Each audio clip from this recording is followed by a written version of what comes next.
Hello and welcome.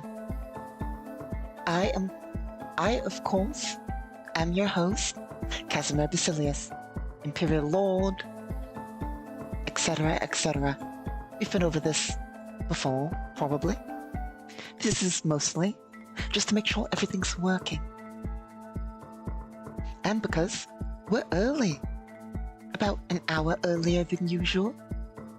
But very shortly, we'll get right to it. It's not like we're going to wait the hour until it's the normal time, of course. We're going to start very soon. Just early. So, without further ado, I suppose. Well, with that little further ado, everything does appear to be working, so it's time for Solo Tabletop RPG Day. For you, Friday. For me, Sunday. Calendars. They do vary between dimensions.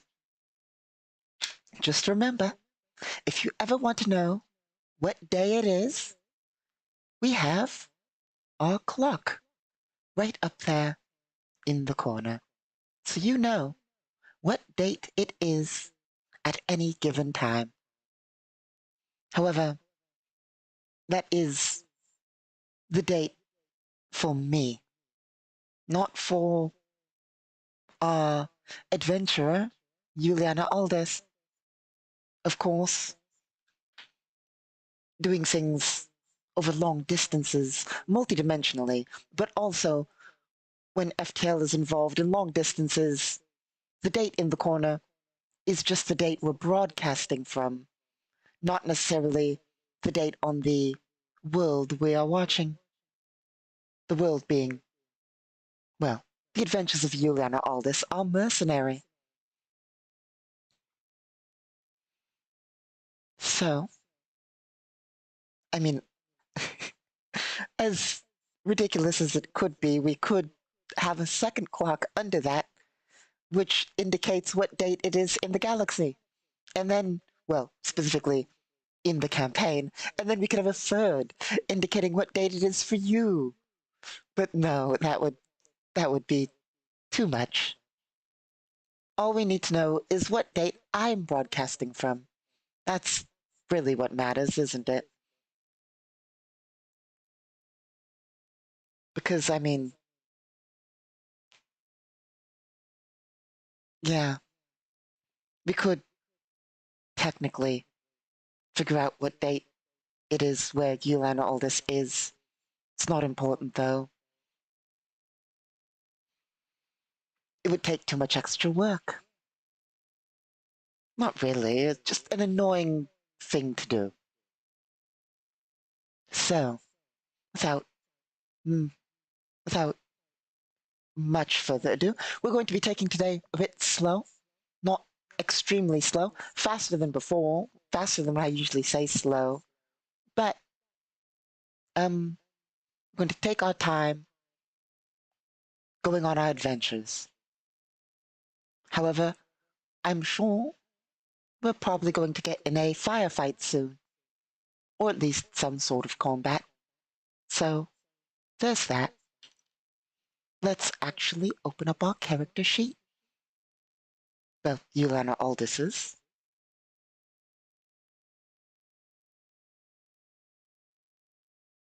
I don't think mine's in this file.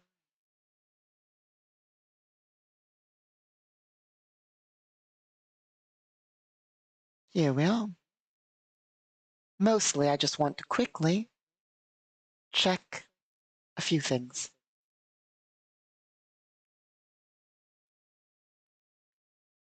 We have some money.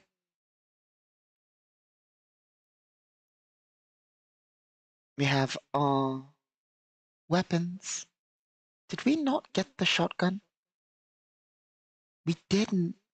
Unfortunate. I'm still considering getting that shotgun.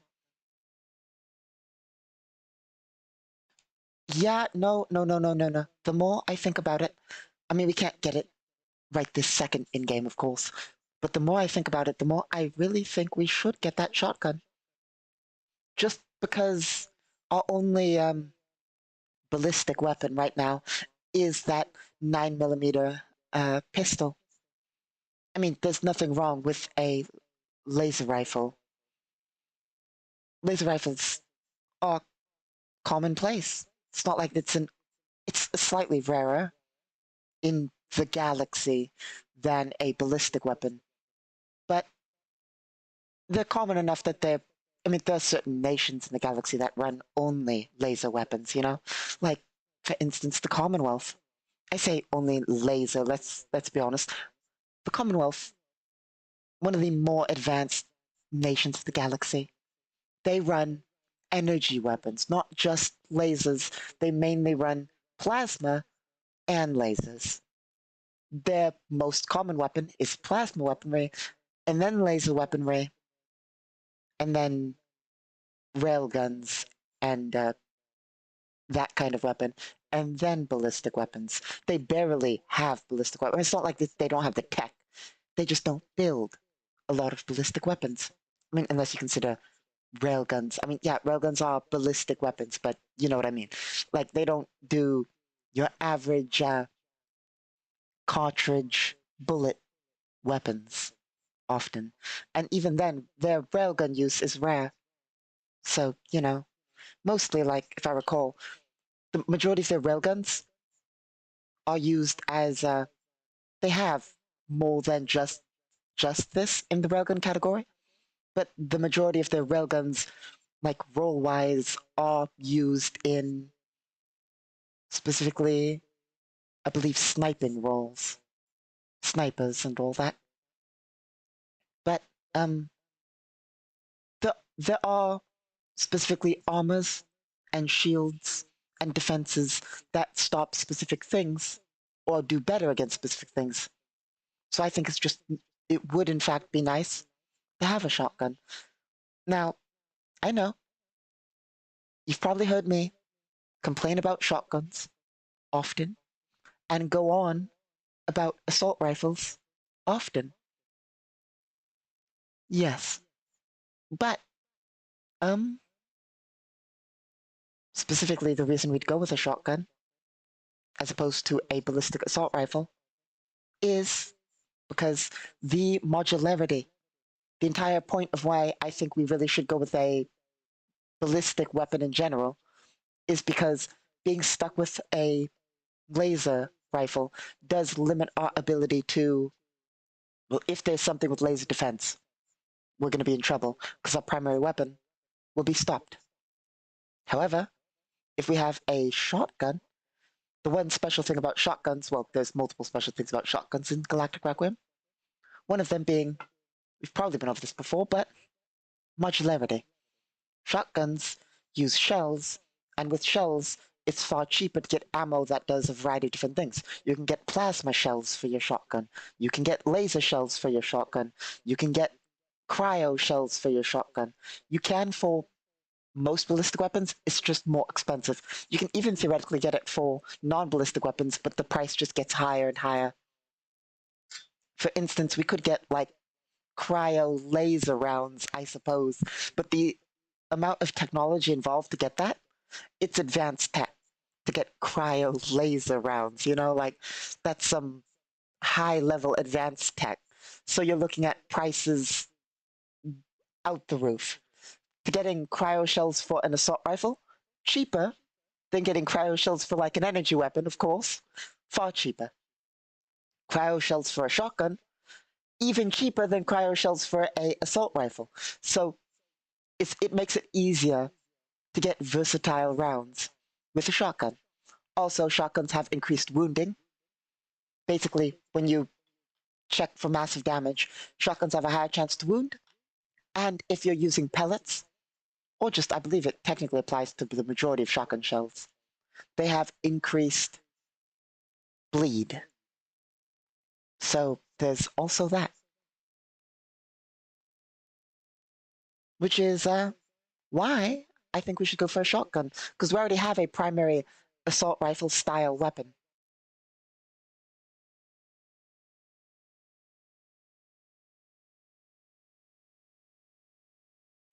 Being our laser rifle.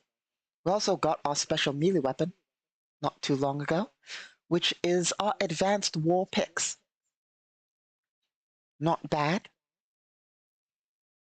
Not my favorite, as well, there's a certain okay, sorry, we're going on a tangent here. There's a certain class to swords. Of course, as an Imperial Lord, I must point out that swords are the weapon of Imperial nobility, but the melee weapon of war of the Empire is, of course, the halberd. Armor piercing, blunt, piercing, and slashing, because halberd has the hammer, the axe, and the pointy spear/sword at the end. So halberd is it is the weapon of the Empire. And of course, back in my day, when I put on power armor and go into the field, I do bring a halberd. It is the weapon of war. But, like, as Imperial Lord, I do carry a sword. All Imperials technically carry, well, soldiers, not citizenry per se. All Imperial soldiers have swords. But all Imperial soldiers also have halberds. Specifically, if you didn't know, where's the lieutenant? Somebody get the lieutenant in here. Where's our lieutenant?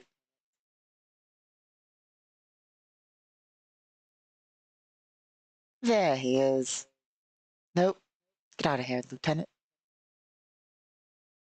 Where's the other lieutenant?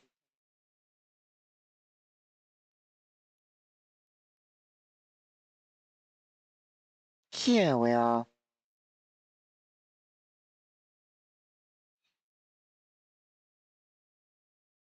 Let's just see whether we can't do this without breaking things.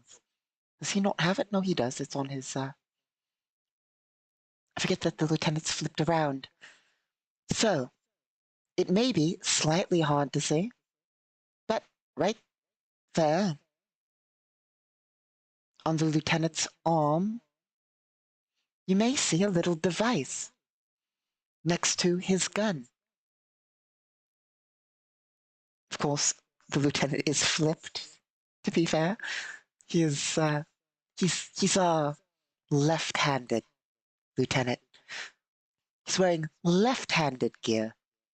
But as you can see there, on his arm, a little device with a little, it looks like sharp thing there.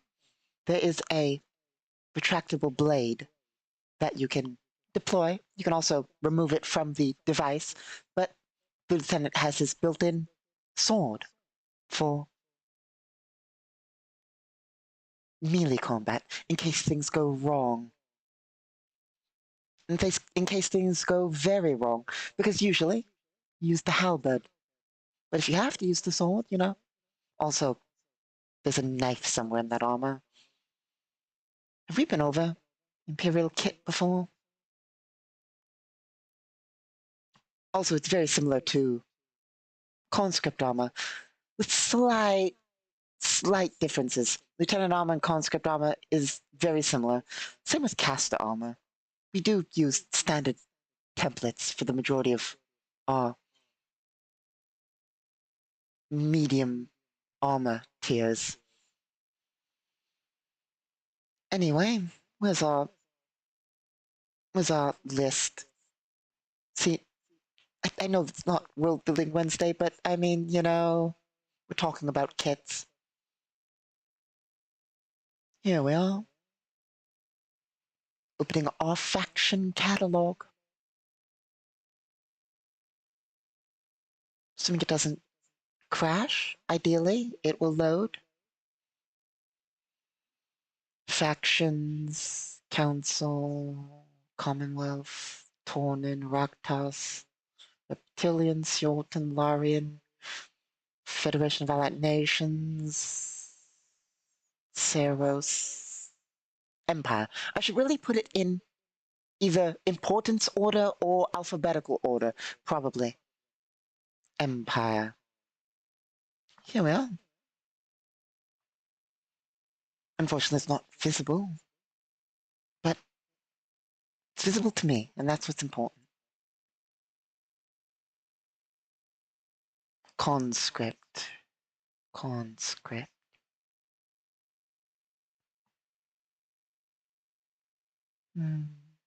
Where is it? Here we are. So, you get your combat armor. It is medium armor, of course, with a built-in datapad, which of course, likely the conscript has a neural datapad, but we have a backup datapad in the armor. Of course, datapads capable of calculation, recording, note-taking, datanet access, and, of course, specifically, as it's an Imperial datapad, Imperial TACnet access, as it is a government device, built-in life support, a built-in targeting computer in the armor, not the datapad, a military HUD, an enhanced perception suite built into the helmet for, better magnification, thermal modification to see in thermal, dark vision mod, low light vision mod, a built-in flashlight, a hearing enhancement mod, echolocation system, olfactory scanner, navigation mod, medical HUD, visual protection mod, heat and cold protection built into the armor itself, video recorder, video uplink, life support auto repair system. Of course, the armor is also space capable, allowing slight movement in space and protection of standard protection of about, here we are, if this is accurate, it has been a while.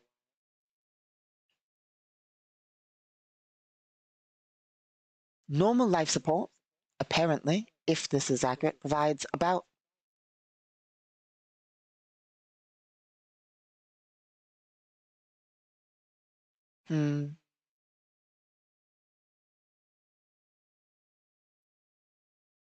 exposure to space temperatures.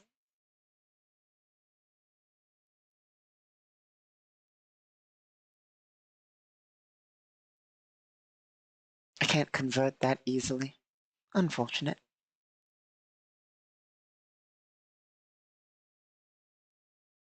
But built-in life support for, oh, technically, as it is Imperial armor, indefinite life support. That's the benefits of advanced tech. Honestly, that's probably the most advanced thing built into the conscript's armor, the life support system.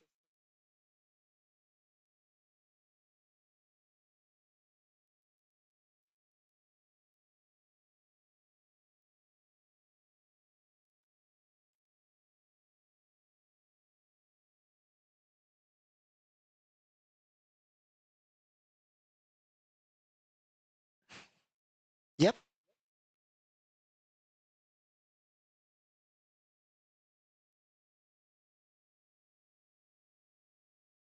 The life support system is the most advanced tech built into a conscript's armor.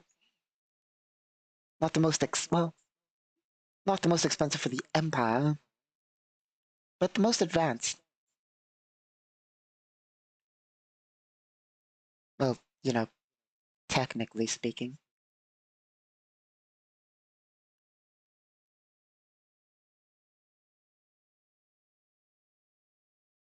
Anyway, enough about Imperial gear. Let's get back to work.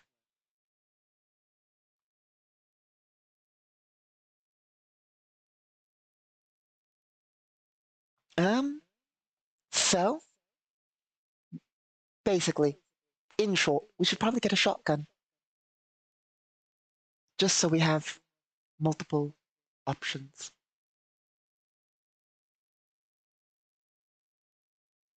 Let's see. So, we have a day. We might as well buy it now. Honestly, yeah. We're going to protect the race car driver. So, the race isn't till tomorrow, and the boss isn't going to be suspicious until we are supposed to have checked in. So, let's go, get our shotgun, and then we'll inform the boss of the bad news, and or not inform the boss of the bad news, and wait till the boss figures it out.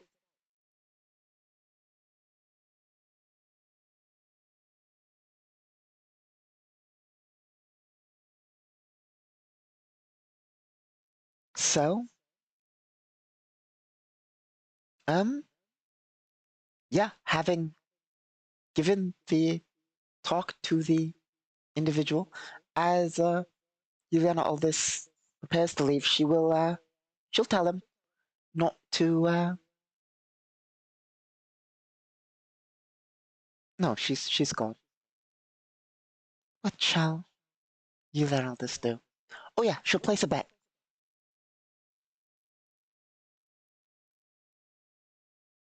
Now, in an ideal world, in an ideal world, this would be some fancy betrayal of the boss to help the race car driver, and then we help win the race, and like wow, we believed, and now we win a lot of money.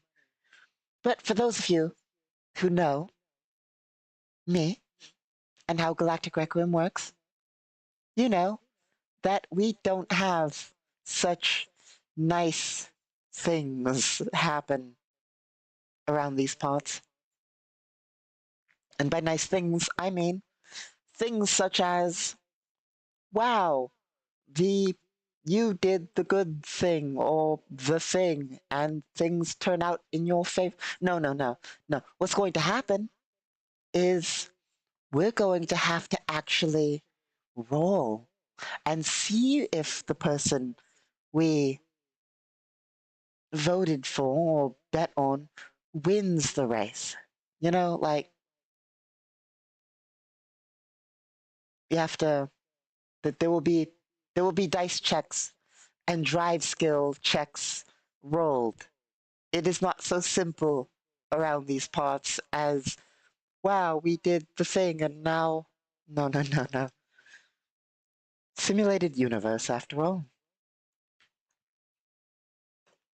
Put that 6 to a 1 as we're making the poor choice of betting 5,000 credits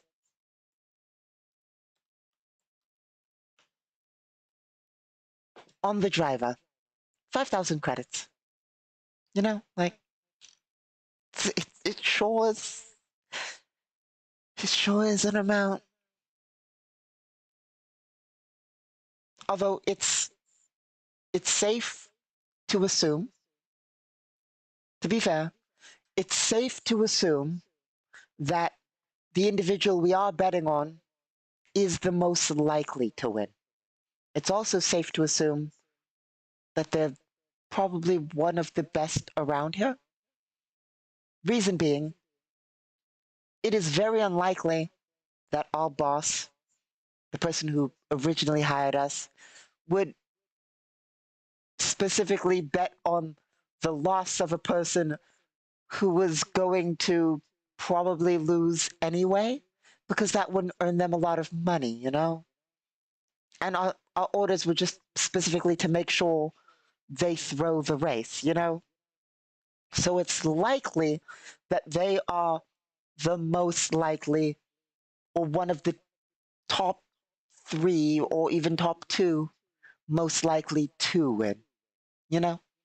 So, you know, it's not like we're betting $5,000 on some random racer. They're probably in the top 2 to 3 to win and skill level at the race. So it's not like it's a ridiculous bet, but still, imagine putting $5,000 of your Elysian dollars on a race. You know, like it's a scary prospect.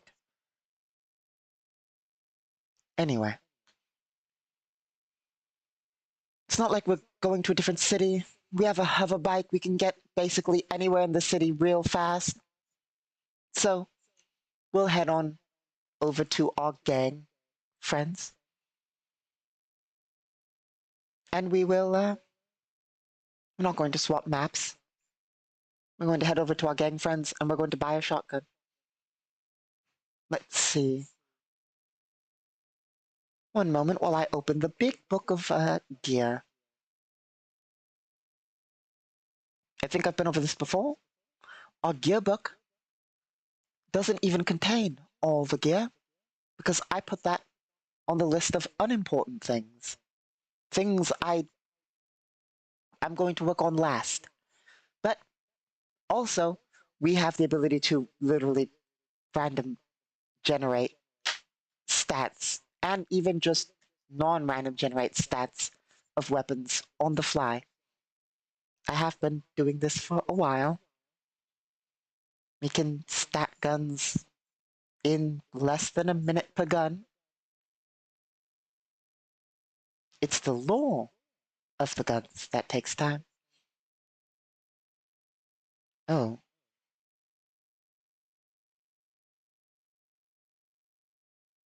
Well, that's not ideal. I should probably fix that.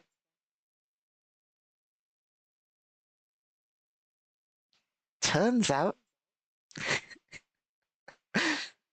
turns out that our broadcast, our multidimensional broadcast, does not have the highest quality available. I should probably fix that at some point.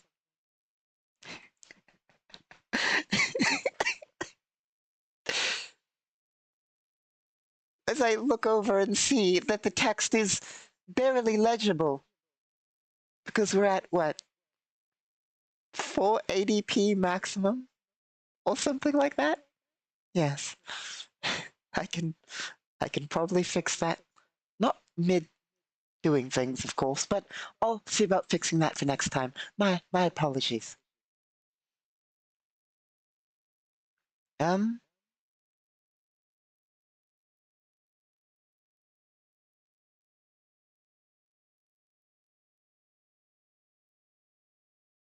No.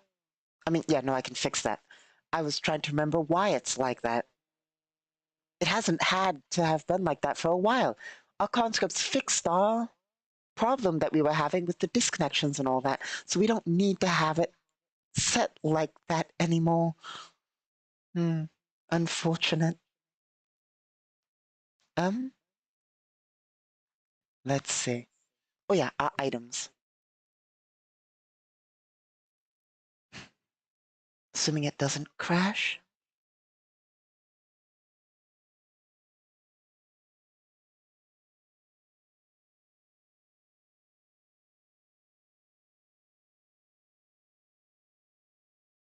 Unfortunately, we have multiple ways of storing files, as you can see here, by what's visible on screen. However, we've come to the conclusion that at 0.6 font, we're limited in storage using the method before you at 0.6 font of about 300 pages. turns out that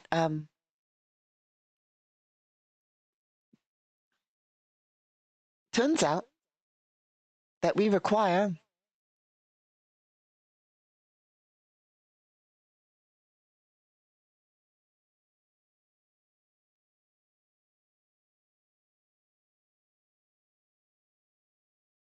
like 20 of these files to to to run Galactic Requiem. We have also an additional 30 files open of text documents, but gear, weapons. Here we are. Pistols, revolvers, sniper rifles, normal rifles, assault rifles, SMGs, shotguns. Here we are. Do you want a standard template weapon or a special weapon? Honestly, we're in the Terran nations. We actually have some already started Terran nation weapons.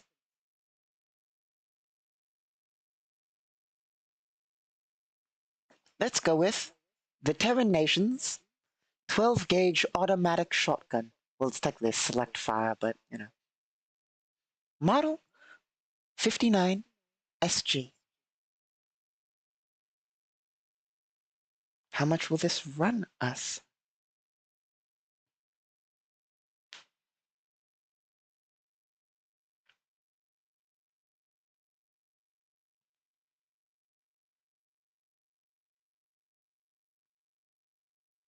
Like 6,000 bucks if we're buying from the gangsters.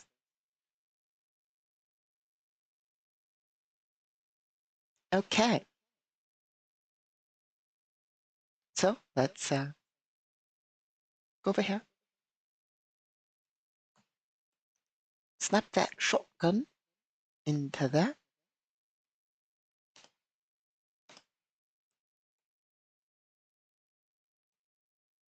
Take off 5 mags, as it is a box-loaded weapon.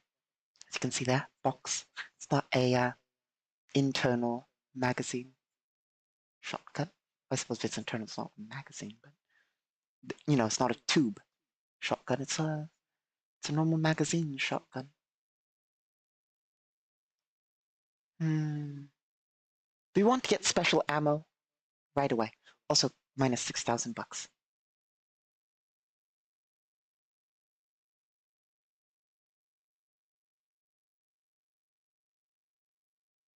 Dropping us to 75.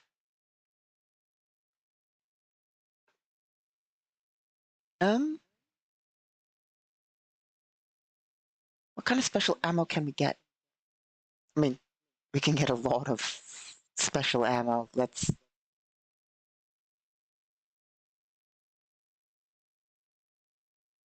We can get a lot of special ammo. We can get shot. We can get larger shell. We can get smaller shell. We can probably get we could get modifications for a shotgun, like a open choke, full choke, flame shells, bird shot, slug. Then there's all the normal ammo types. Armor piercing. Of course, you would need slugs for that. And or flechette. We can get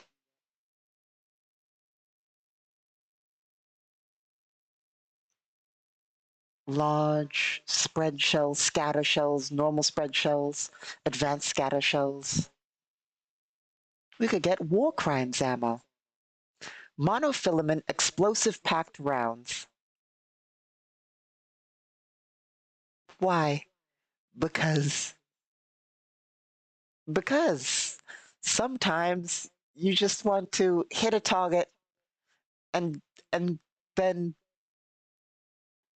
then I'm pretty sure that eviscerates whatever you hit.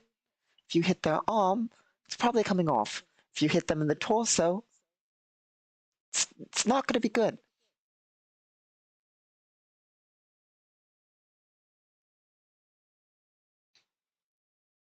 As there's two variants, technically. There's the type that just sends monofilament shards through the target. Then there's the type that keeps the wire solid. Just basically a bundle of tangled monofilament wire. That's definitely what you want in in a wound. Yeah. There's penalties to treat injury for that. Yeah. I mean, if it isn't obvious.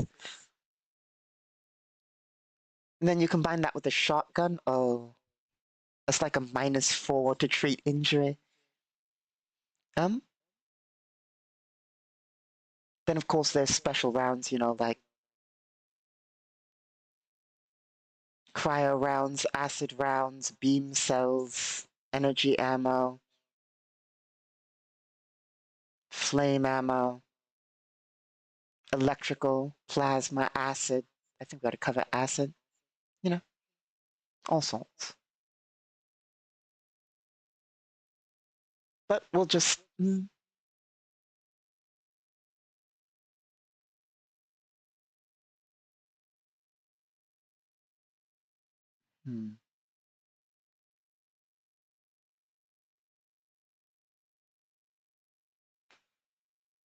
We'll buy slugs.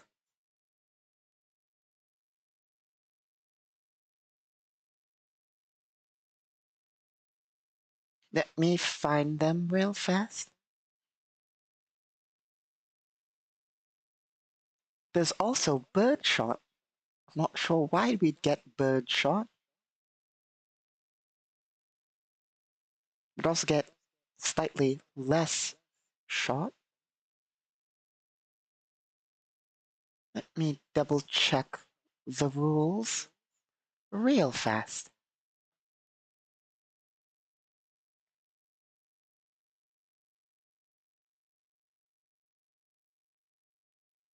Here we are.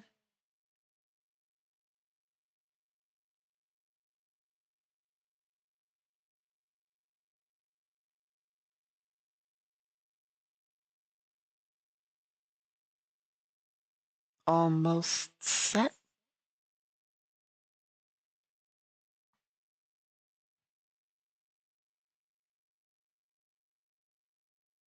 Mm-hmm.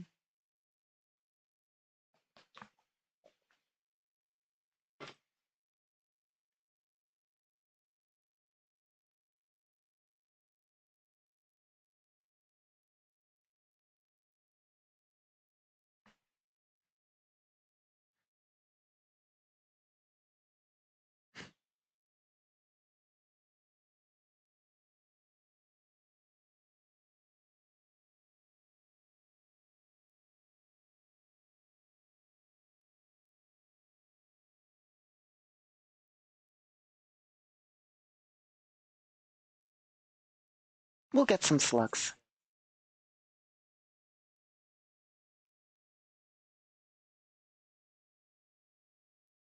Specifically, 5 mags.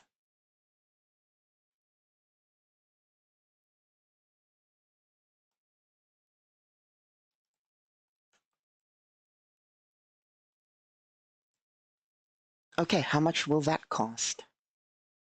Time to go to pricing.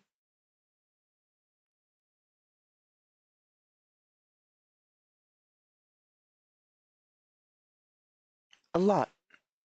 Because we're going to be fancy. We're going to get the good slugs.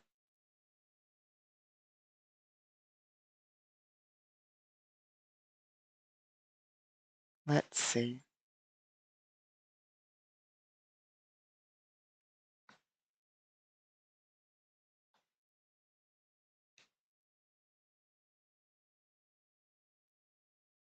So it's going to be plus 400%.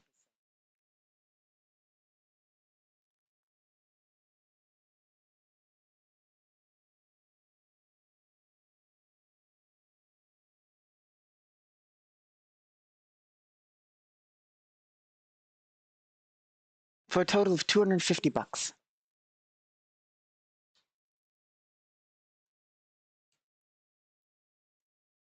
Okay, subtracted.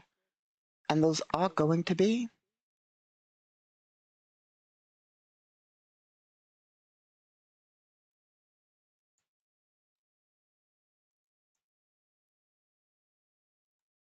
armor-piercing slugs. Okay, I will be right back.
There we are. We return. My apologies about that. So, armor-piercing slugs. 5 max, no less.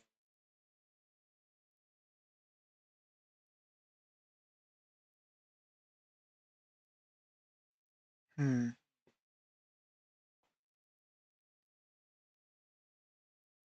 So, on the downside, oh, that is a real downside.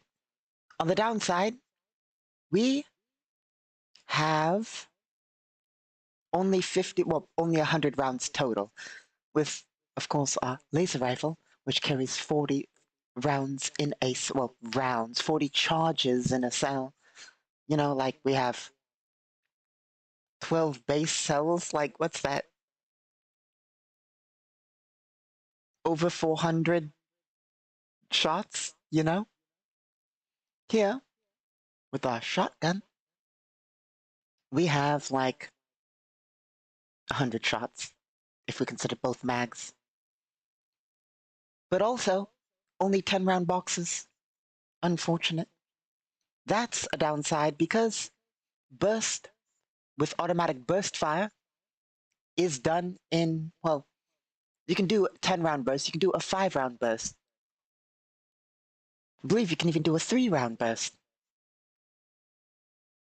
Let's check. Now I'm curious.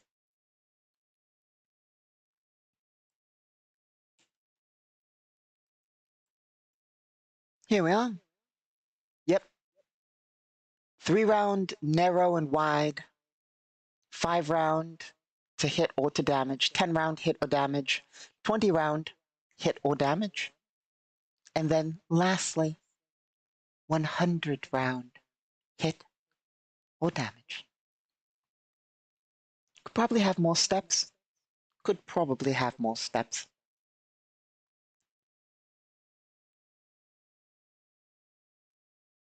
Probably not, actually. Anyway, 100 round is specifically for automatic ×2 weapons, also known as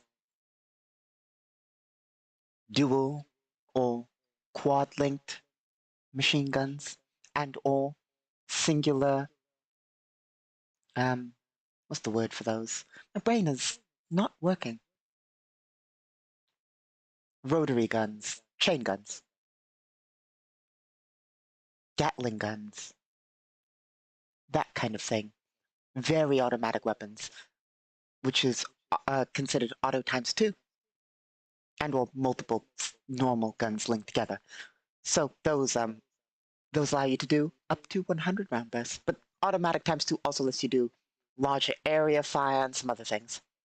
But unless we get bigger magazines for our shotgun, extended mags, we are limited to 10 round bursts. We can also fire single fire, of course. Like nothing can stop us from doing normal automatic, in which we can go like, I'm gonna fire 5 times and then roll 5 dice. You know, there's lots of options in combat. But we're good. Okay. Is there anything else we want to do while we're out of the racetrack, other than buy a shotgun from our gang friends?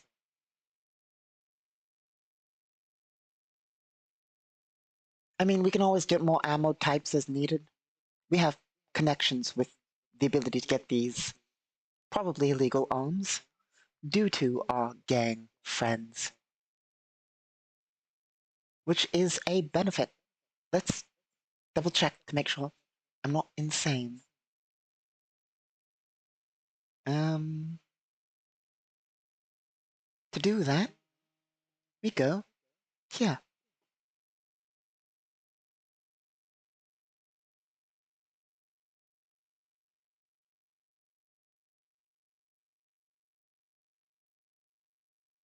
Would it be under scraps? Maybe.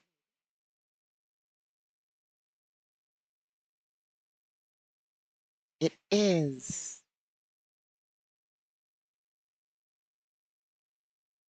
Yep. Yep, no, we indeed can. It's been a while since I looked at the sheet. The fact that they have arsenal technically lets them get this gear, basically. Arsenal, let's see. Let's pop on over to our Nations and Organizations book. Organizations. Organization feats.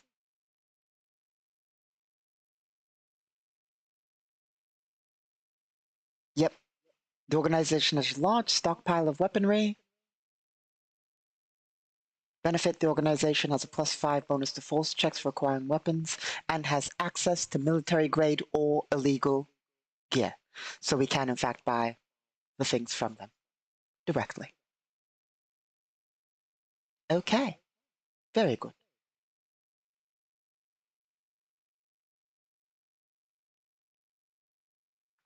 Um,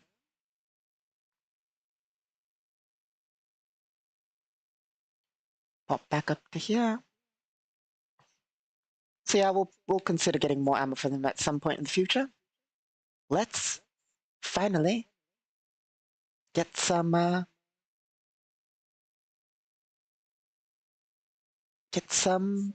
murder done. Well, it's not murder, but you know,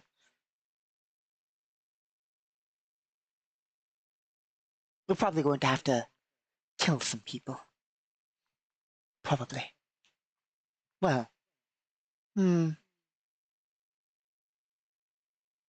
We probably don't have to kill people.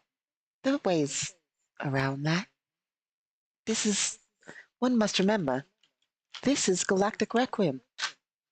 There are infinite options. Well, not infinite, but there's a ridiculous amount of ways to approach anything. Much like those old computer games, where there's a myriad of approaches to anything. You can, in fact, speech check your way out of everything, theoretically speaking. Well, not everything, but it depends on the what you're doing in game, of course. But um, well, I say that, but let's be honest. There are eldritch deities. You could theoretically, indeed, speech check your way out of basically everything. I mean, an eldritch deity could, of course. So, depending on the eldritch deity. Um,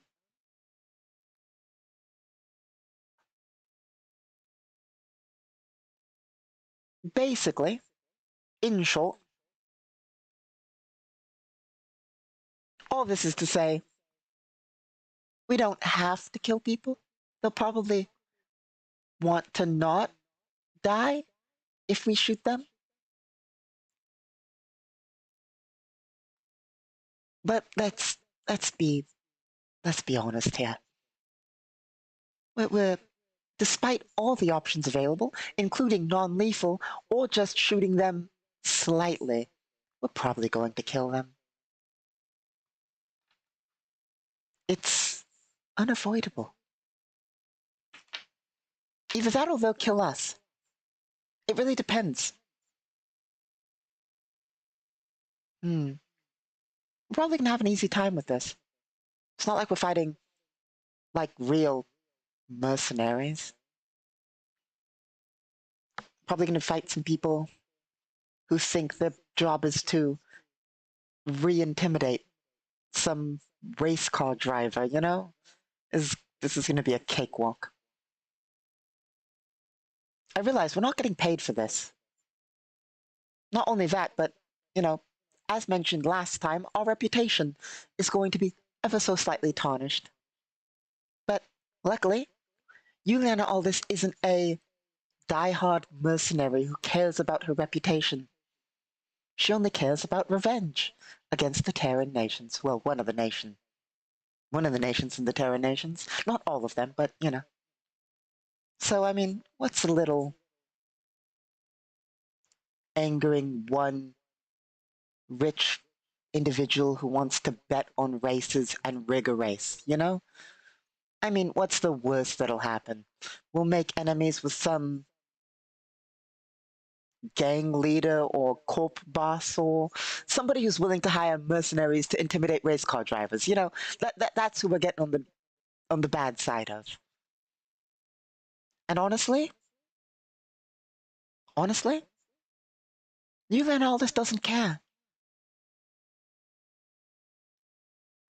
I mean, like I said before, I think it was during our world building stream, there is no alignment in Galactic Requiem. People, well, other than magical entities, people are just people. They have views and all that, and there's no real alignment. But if we were to place an alignment on Juliana Aldous, it would be probably chaotic good, chaotic neutral, honestly. Because Juliana Aldous doesn't care that murder's involved. But, like she'll side with the poor race car driver. I say poor, I mean he probably has quite a lot of money, but the race car driver who just wants to race, as opposed to the person who wants the intimidation done. So, having acquired our little bit of gear, let me quickly check one other thing. My apologies. Our gear is fully repaired and stuff.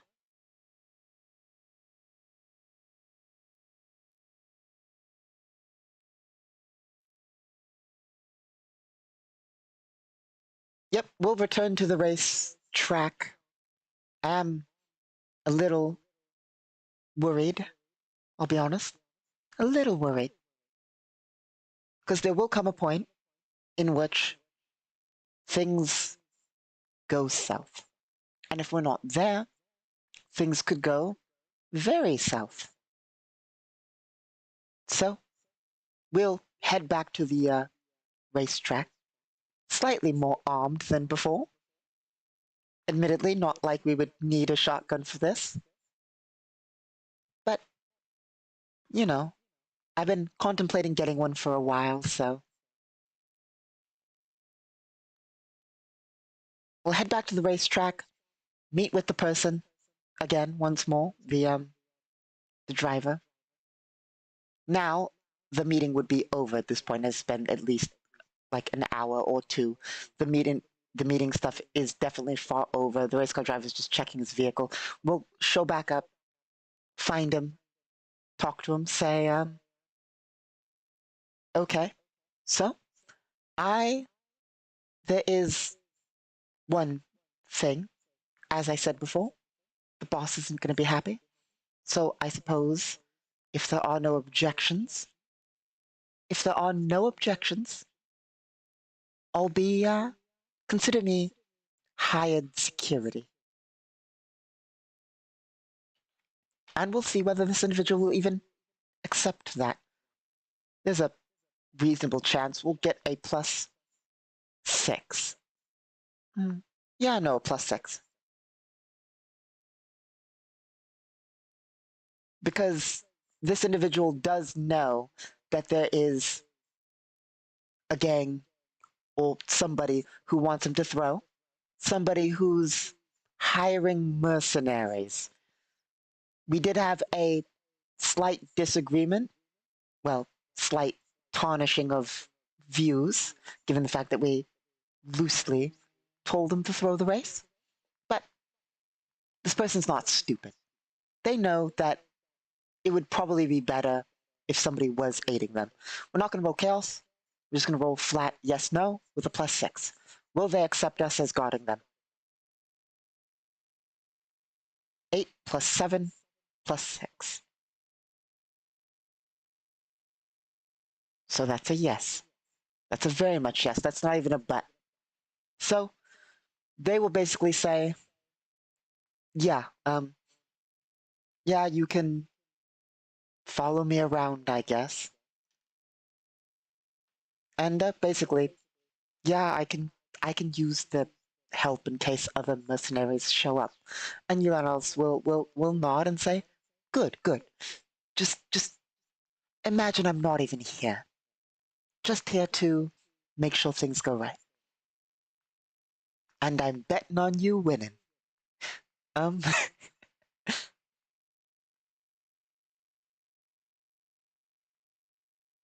let's see. So, We'll check around the calm. Will anything happen while we're here? Will people show up while we wait?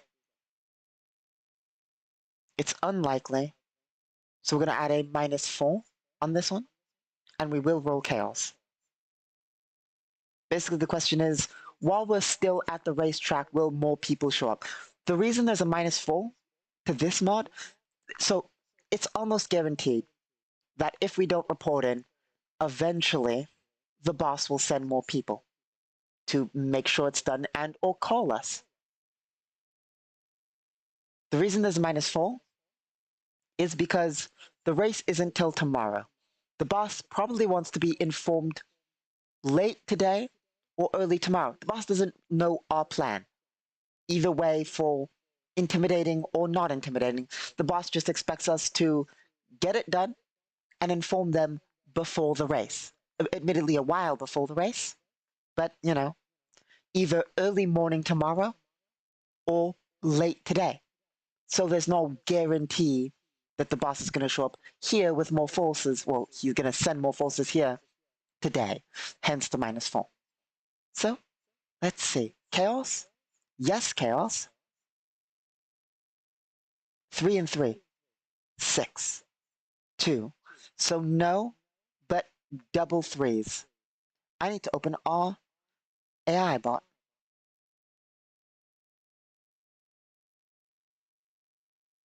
Numbers are both the same. Exceptional and random event.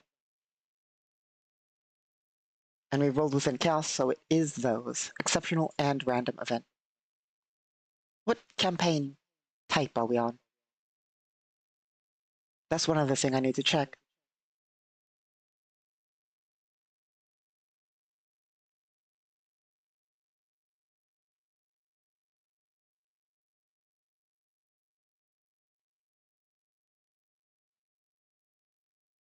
We're running action.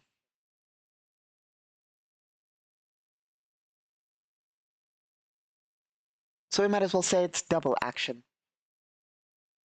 So what does that mean? Half a second. Let me find the thing. Exceptional and random in addition.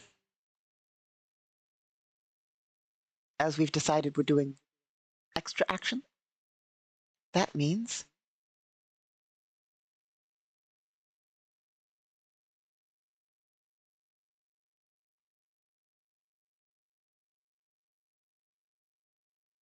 have to find it.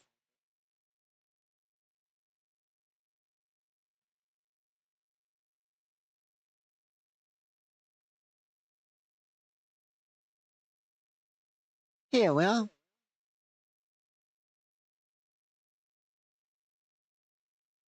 If the dice numbers are both even or the same, regardless of chaos, a random event occurs.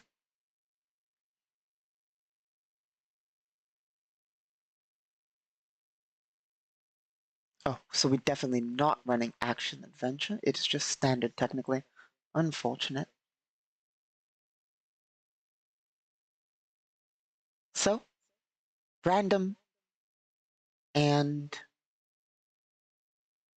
exceptional. So, the answer to the question is going to be exceptional. So, basically, in short, does anything happen to the boss and his people? We rolled no. That becomes exceptional no, meaning basically the boss doesn't know that the boss in fact expects us to call them tomorrow before the race. Exceptionally so. So the boss is probably going to wait till last minute because we rolled specifically exceptional along with no. So last minute the boss is going to check in. Secondly, random event. Let's go to our chart.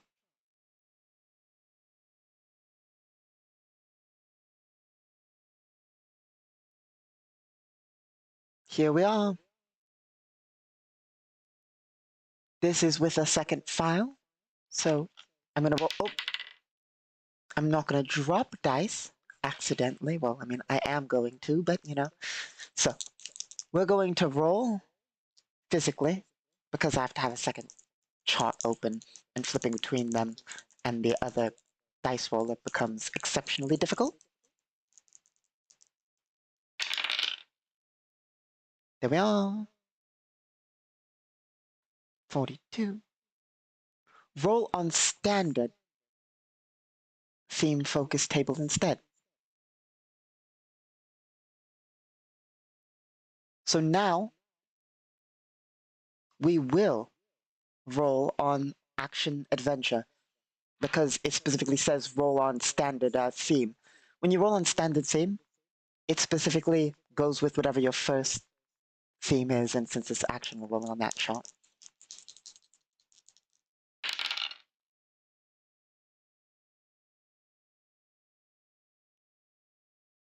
Action.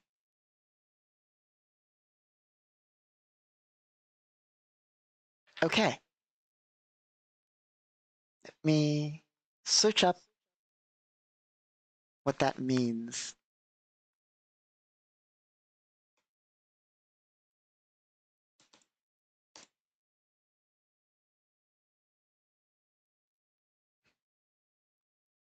Okay, something happens that pushes the adventure into high gear. What exactly happens will depend on the current context of the events and what you get in the event meaning charts.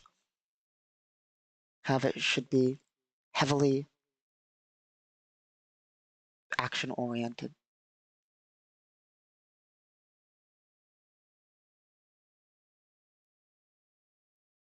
Okay, so we're going to interpret that as the boss is going to wait till last minute, but is going to show up in force. Just going to show up with the maximum amount. And things are going to probably go south real fast.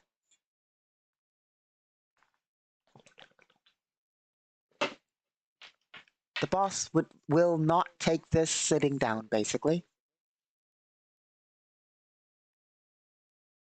Likely, he has a lot riding on this race.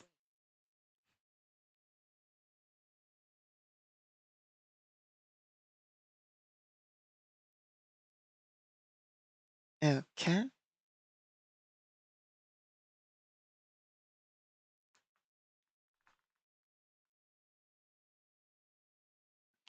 Basically, we'll go basically back to wherever the race car driver lives, and we'll basically stay there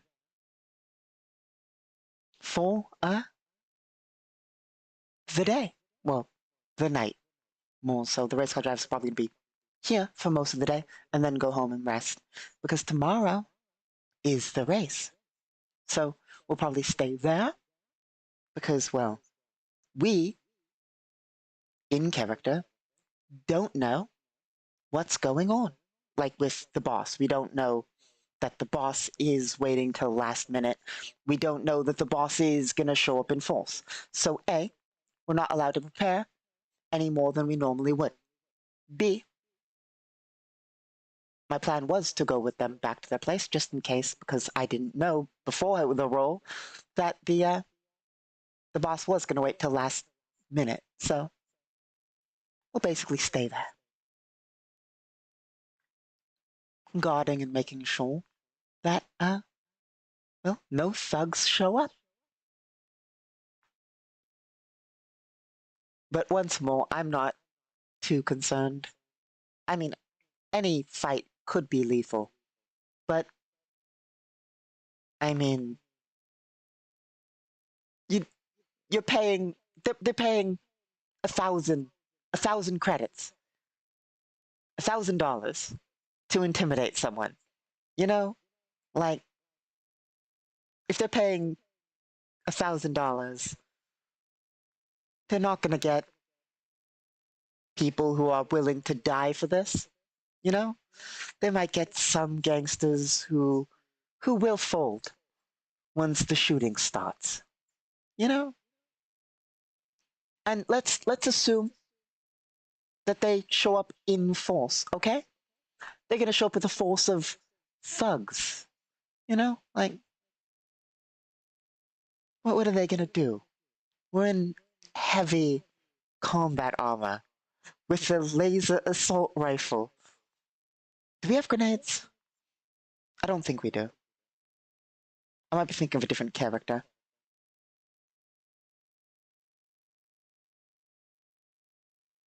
Yeah, I'm thinking of a different character. So we don't have grenades, but I mean, we don't need grenades. We're designed for murder.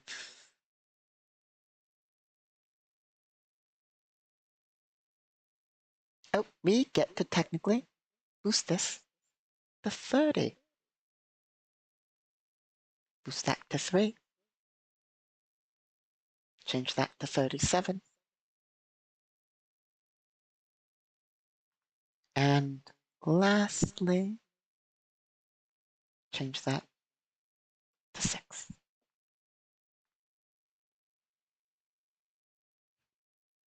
Make sure all of our stats are, well, not stats, but basically everything that goes up when we rest is full. Our action die are full. Our energy points for casting are full. Okay. So, the next day, we will head back over to the racetrack with the driver.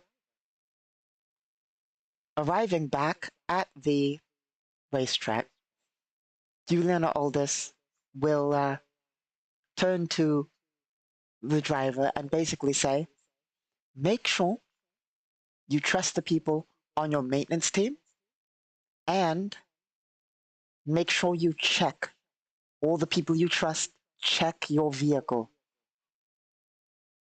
Because this could go south real, real fast. There are certain things, I can protect you from the people.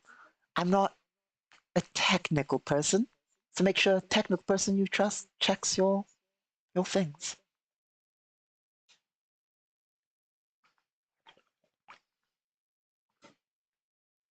So they will go over to the the track. Let's see. We need tokens.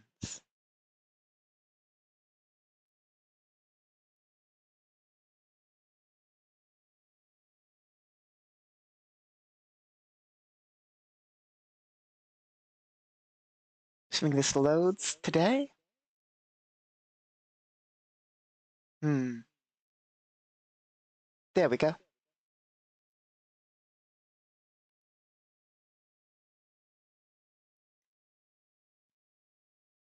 Here we are.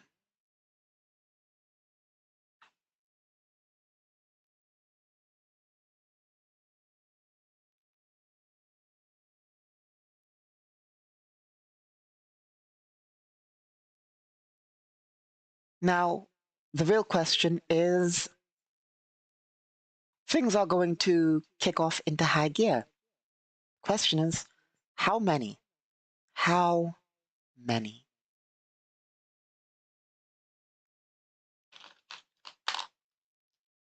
I need the D8.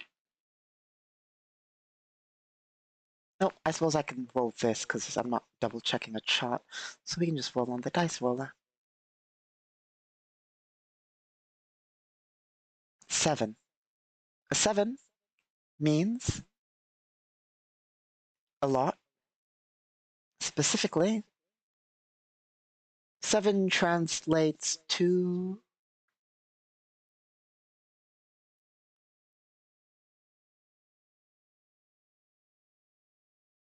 assuming we can find the section.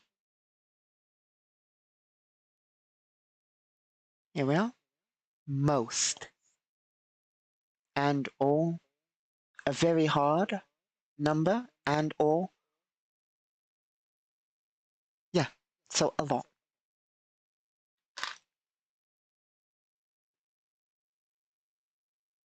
Probably 10.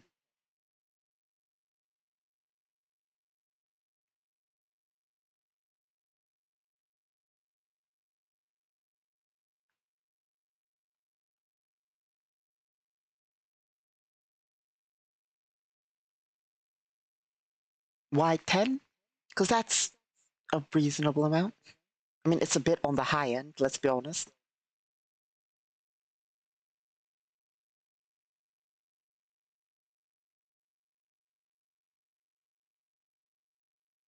So, preparing for the race the next day,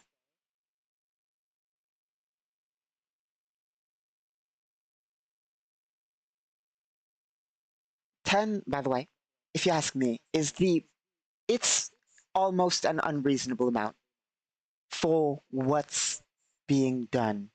Intimidate one race car driver, your mercenary didn't check in. 10 people. I mean, it's not like the boss knows that we didn't meet. We went through a secondary person. So it's not like the boss knows we're a heavy combat armor wearing caster, you know? So 10 people to intimidate one mercenary and one race car driver is a lot. That's more than enough, you know?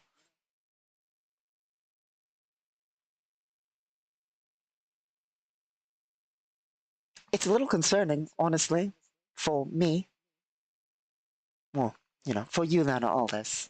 But for I'm honestly 50-50 on that. I'm honestly 50-50 on this. Not the number, but the danger. Consider 10 if things go real south, 10 attacks, even if they're small arms, there's a chance something gets through that nice armor that Yulan Aldous wears. There's a chance. But also, 10 gangsters in no armor versus one laser assault rifle? I'm confident in that aspect. It really depends on, it depends. We'll see how it goes.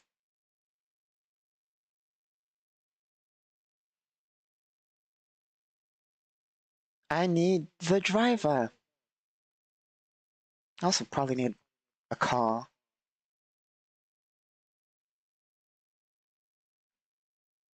Let's go through our little library here.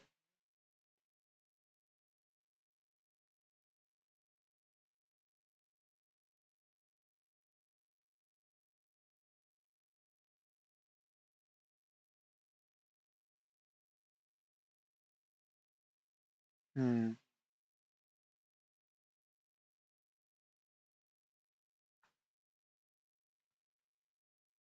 Crazily enough, I don't happen to have a race car driver token.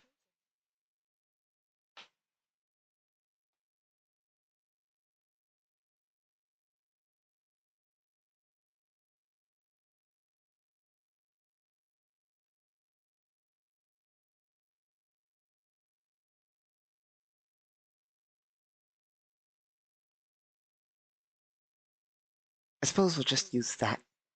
Good enough. Halo green? There we are. Well, that's a bit dark green. Let's try light green. Or lime. That's a bit better. We'll give ourselves halo blue. There we go. Just to make things a bit more visible.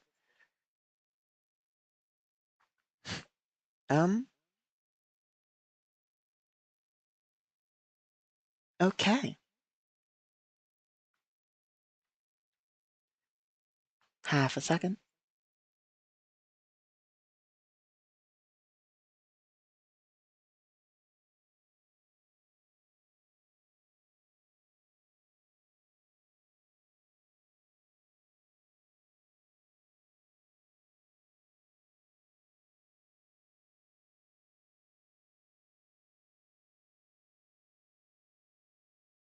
So, here we go. Having gone there the next day. The team will, they'll remove the car to one of the storage areas. Some people work in here, some people work in storage. I suppose we should also grab the car. That is a lot easier for us to do.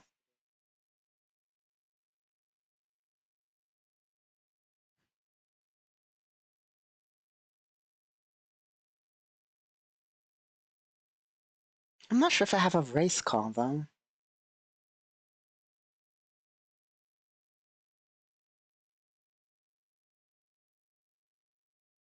We'll see.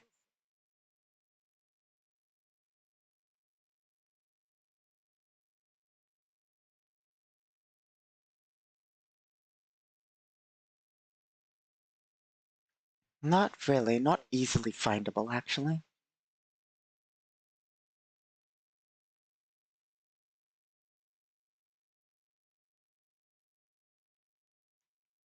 So we'll just go with car sports.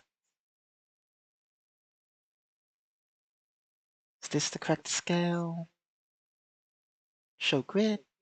Yep. Configure. Top-down view? There we are.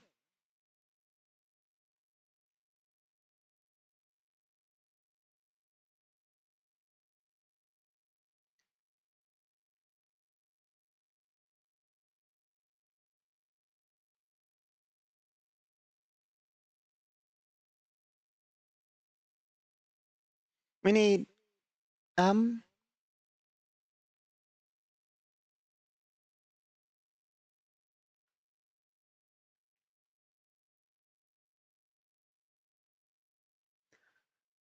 we need,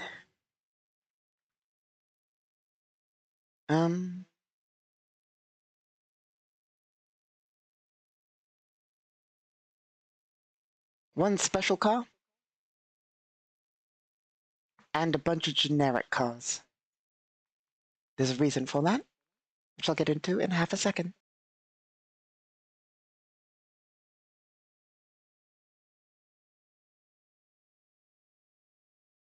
We know that there's a rival, so they need a car. Something that's different than the others.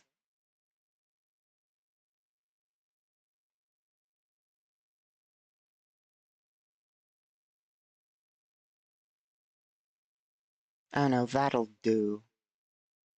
And that'll do. Why not? Oh, that's not ideal at all. Not about the vehicles. The vehicles are fine. We appear to have had a technical issue, which isn't ideal.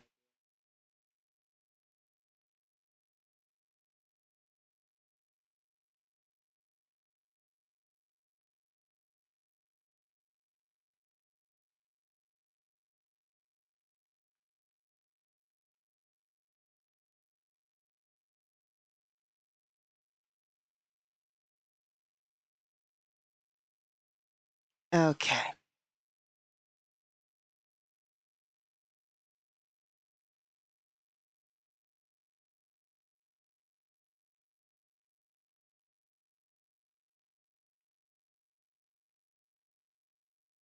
So basically, all of the crews are working on all of the race car drivers' vehicles, as it is early in the morning. Let's see here. Let's hope things are still working on my end, and your end, and every end, and that the technical issues are not too vast.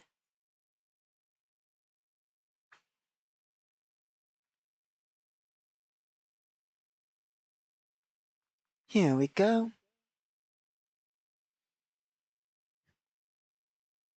So, the drivers looking over their vehicles with their crews.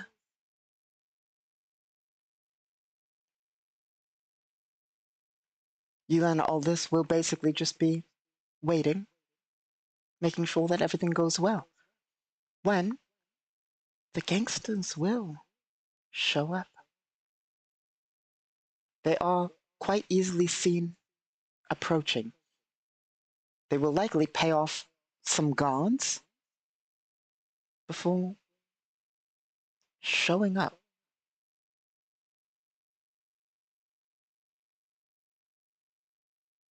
You and Aldous will watch as they approach cautiously. I mean, it's not like she can just start shooting at them or something. She also doesn't technically know who they are, but they're a little obvious. As they show up, one of them will basically say, "Hey, you, what's whatever the driver's name is, basically." I forget whether we have that typed down. I know I despise coming up with names, so I might not have. But I might have. Oh, wrong book.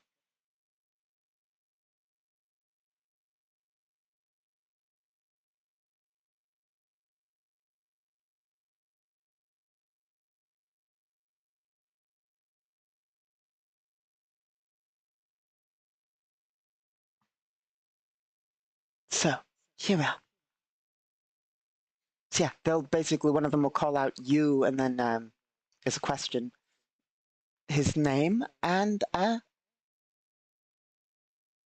he'll look over, and then he'll mutter to Juliana Aldous, "These friends of yours?" Juliana Aldous will respond, "Probably the bosses." Let's see. One of them, the talking merc. I say merc, they're more gangsters than mercenaries. But he will basically say, "So you did find him. Boss has been waiting for your call." I'll give him a red O. Yeah, basically saying, "Boss has been waiting for your call. Thought you might need some help." You and all this will laugh at that, the concept of needing assistance in this. Um, the mercenaries, not I keep saying mercenaries, the gangsters will the talking gangster will yell over to the driver. "So I guess you've heard what we need you to do, hey?" Trying to not be fully suspicious in the thing. I mean, they still do sort of want it on the down low. Let's be honest. They sort of want it on the down low. Not as down low when 10 people show up, but, like, it ruins the point of rigging a race if everybody knows it's rigged. But also, I mean, we've put them in this situation. So,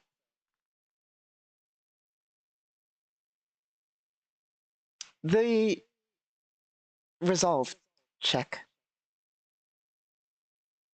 is our driver intimidated. Let's roll for the let's roll for our driver first.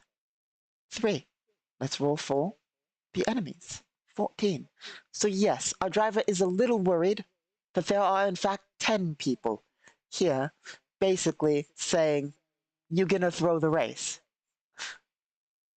You and all this will look at the driver a bit, driver being a bit concerned, and even all this will look at the driver being a bit concerned and say, "It's fine. Just win. I got money riding on you winning this." And then she'll turn and look at the gangsters. Hmm. How how violent are we feeling today?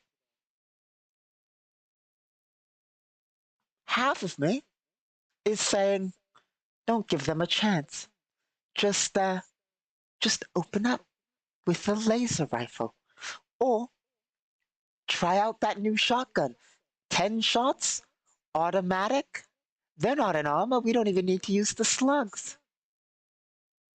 We can use the normal shot. That would be an option. You know? Options. What do we have loaded? That's an important question. I mean, in our laser rifle specifically. AP loaded. That'd be such a waste. We might have to use the shotgun.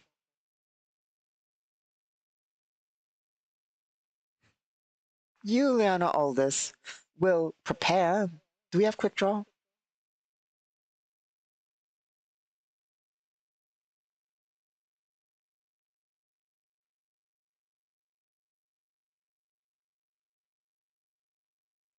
Uh,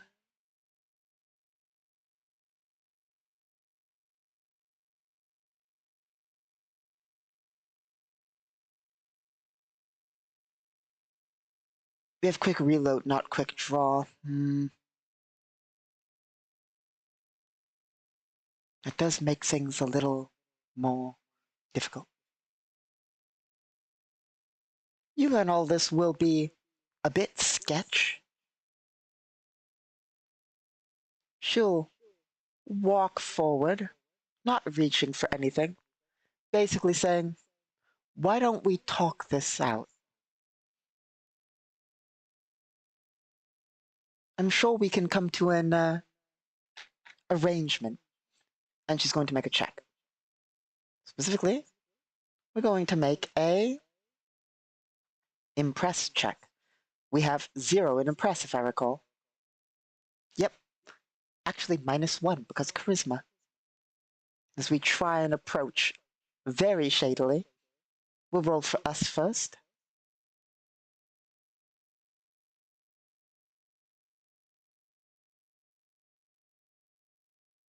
Nine versus sense motive of 12.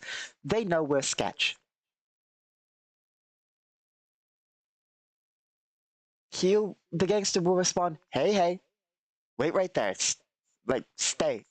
You and all this will...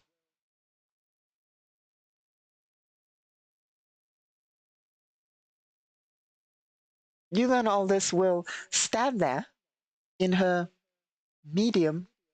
heavy combat armor, and she'll, look, the random event said action. So, I suppose,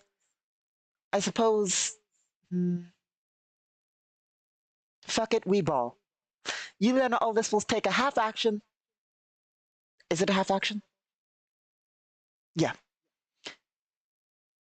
She'll draw her shotgun. She'll draw her shotgun, and she'll say, got 10 rounds and there are 10 of you. I'm a roll. Intimidate, why not? 6 versus 7. Do we have any bonuses? 6 plus 2 plus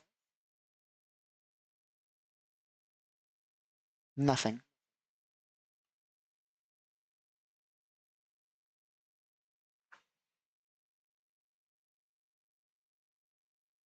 Versus, so it's an 8 and they have a 7.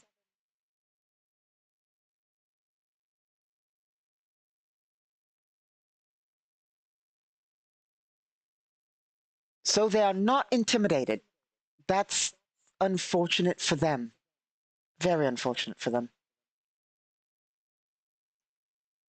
They will all begin drawing their weapons to the best of their ability.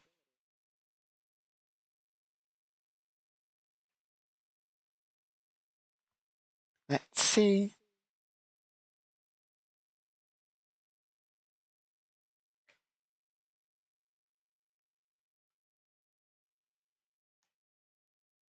Okay.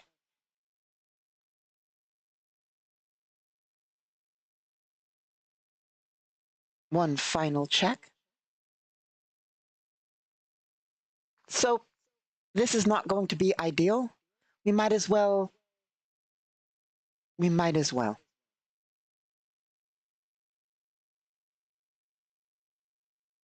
Here's what we're going to do. We've chosen violence. There's no backing down now.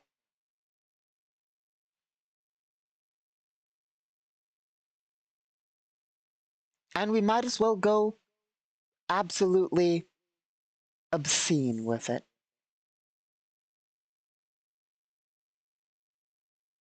And by that, I mean we are going to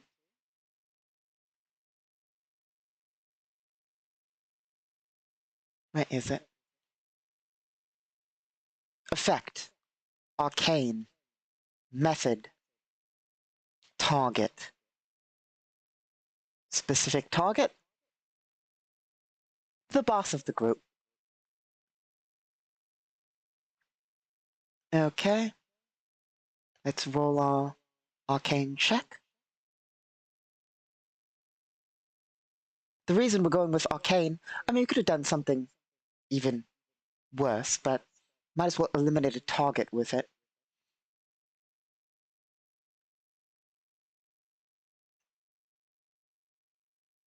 Four. 4 plus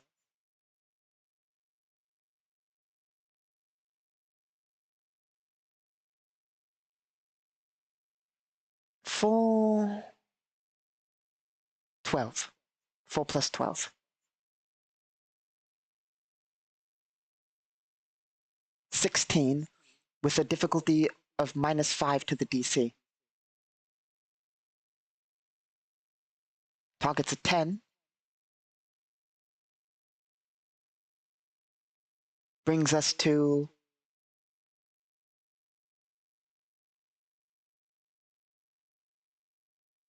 11. 11 on a cast is enough to get. Let's see.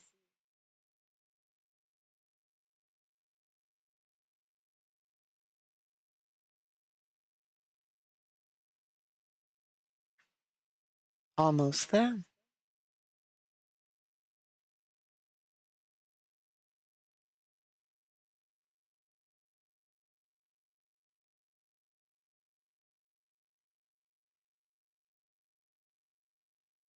Cast level 2. And we are doing arcane, which means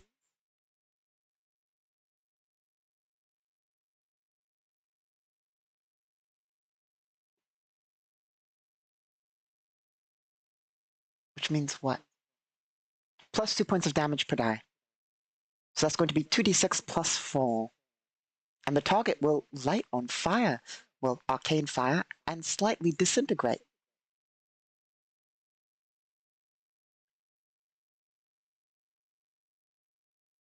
So let's roll those dice.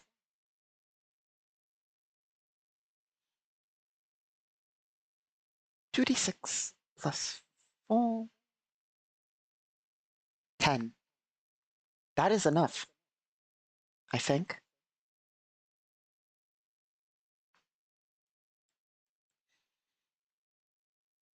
As the target immediately takes 10 damage and bursts into arcane flame as light energy glows around Juliana Aldous. Let's see. Is it enough, though? For that, we need to open our NPC's book.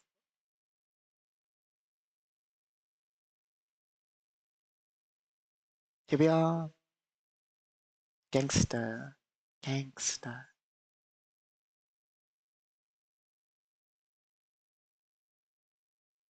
It is not enough by 1. So it is just a a normal wound. And since it's been a while, we might as well,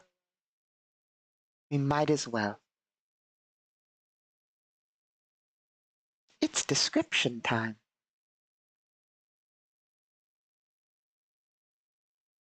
It's only a partial wound.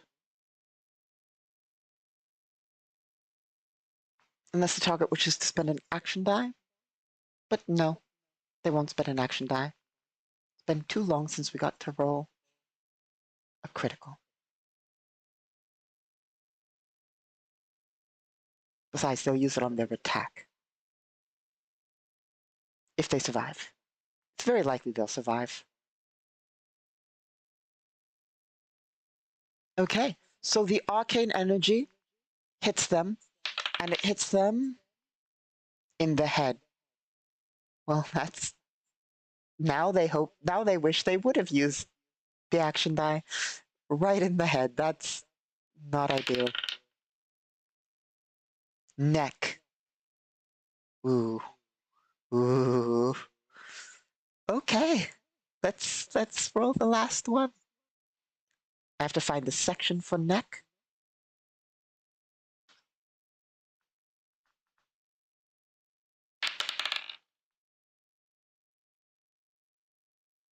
Larynx destroyed, unable to speak. As Eulaldis raises her hand and channels energy through it at him as she glows, the gangster yells, "Get her!" and then cuts off as his throat and a lot of him bursts into arcane energy and begins slightly disintegrating as his voice is cut off. Yuliana Aldis will spin around. I say spin, she's not really turning anywhere. She's going to spend her other action to fire the shotgun. At a -5, but might as well. 17. 12. Plus? A lot. 12 plus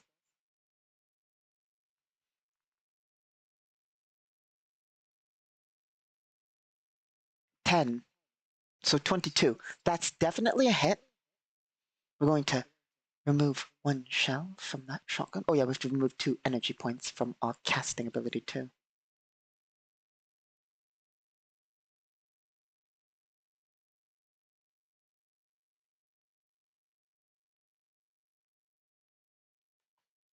Five out of 7. We gain 2 action die as we are in combat.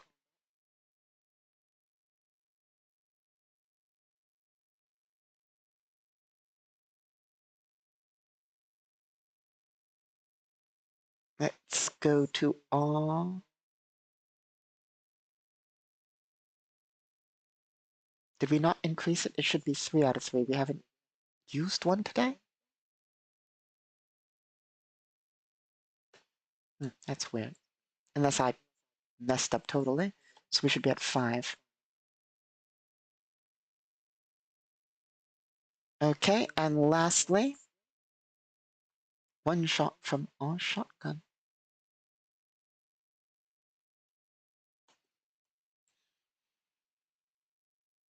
Okay, that's going to be 2d8, I believe.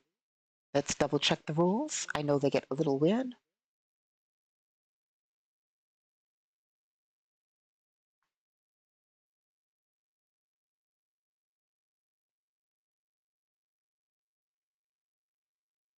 Nope, we're good. So 2d8. And then special. 2d8 plus 0. Should have automatic, but I already called and fired the shot. 10. Okay, that is a critical wound. If you want to know why, by the way, because we rolled 10 before. I'm sure you noticed. We rolled 10 before, and I said it was almost a maximum. And now you see me roll 10 damage and say it is maximum. If you want to know why, it is specifically because I'm finding the exact section that specifically says it. Right here. Shotgun have a special ability.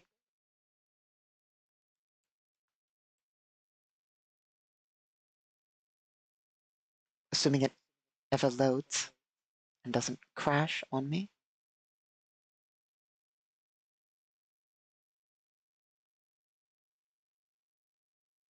I can just search it. Yeah, it's so much easier. Shotguns have a +4 modifier to critically wound on this chart. They also apply bleed 1, and any injury or bleed has a -2 to treat. So, as such, instead of being 10, it's 10 damage, but the wound is considered to be a 14 on the wound roll, which means this target needs to save or die. How many action die does this target have? Let's check. They're going to immediately throw down their action die, by the way.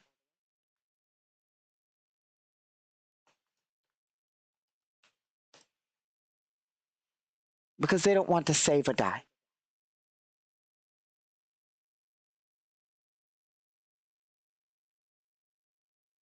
Wait, is it? Here we are, yep. Oh no, they get to roll first, and if they fail, they can spend their action die. So yeah, they'll roll.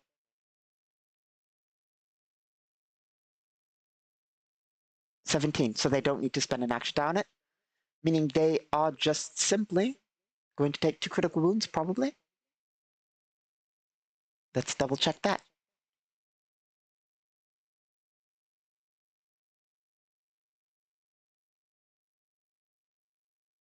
Um, 3 action die for 1. How many action die do they have? They have 2. So they cannot. So they are simply going to take a critical wound. Double critical, technically. That means, let's go over to our chart of murder. This shotgun hits them, damaging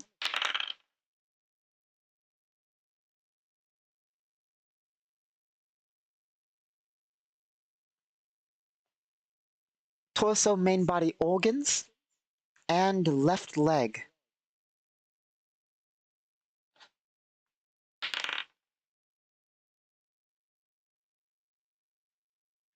That is major artery critical wound, and for the organs, and for the leg, that is knee. And lastly, there's one more roll because we need to figure out what happens to the knee.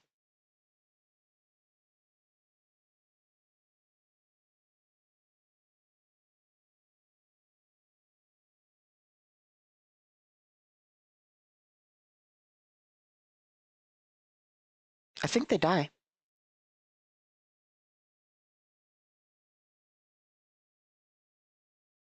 What is this?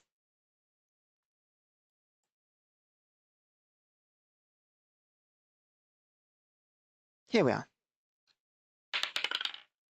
10. Cut, ripped, moderate wound. So they have 2 critical wounds, 3 critical wounds, and a moderate wound. 3 critical wounds and a moderate wound. What does that mean? What does that mean? That means...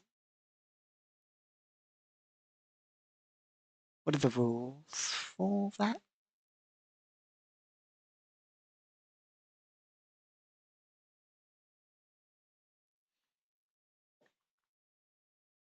Two plus con mod.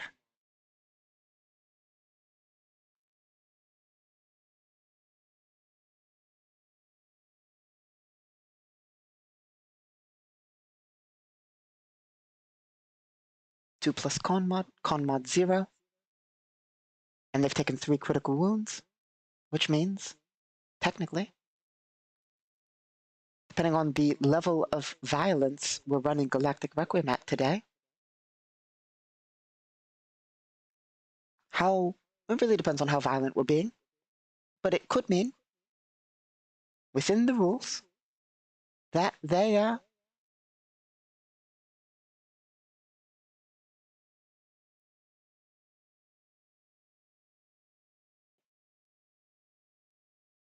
3 plus con mod. 3 plus 0 is 3. Minimum 3 equals death. So they could just die. However, that's not entirely true. Because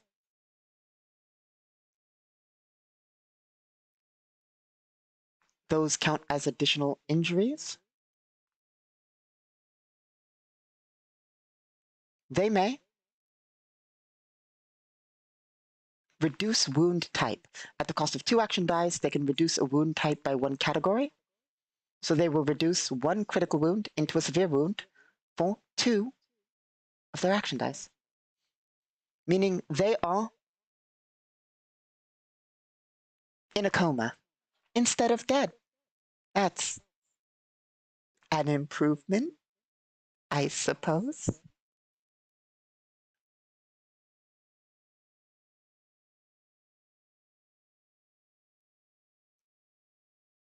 They also are going to bleed to death if a doctor doesn't get to them at some point, as they are down. So, one of them just burst into disintegrating flames, and the other just took a shotgun blast to the torso, to the lower torso. I suppose,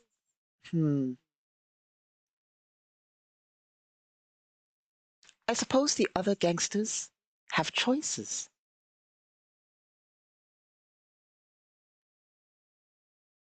We're going to roll in 3 separate chunks.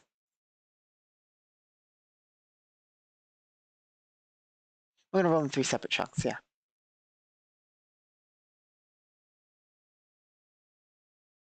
Whether they retreat or fight. Chunk 1, they need to beat at least a resolve 10 to 15. Chunk 1's going to fight. Chunk 2 is going to fight, and chunk 3 is going to retreat. That's 3 of them.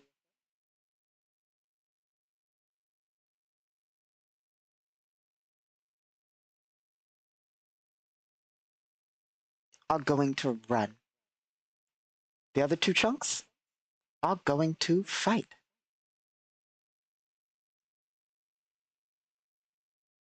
Okay.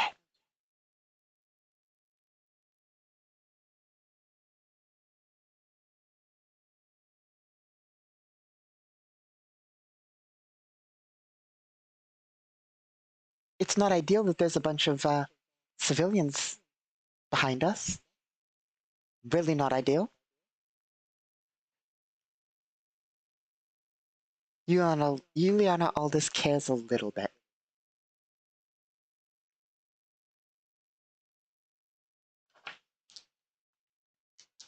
I suppose I should roll normally on the thing but yeah, it's gonna be a lot of rolls.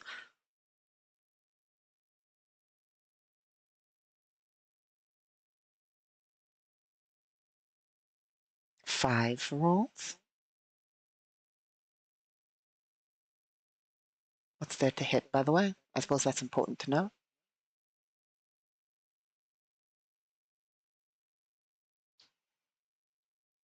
5. So 5, 17. They're not going to hit me.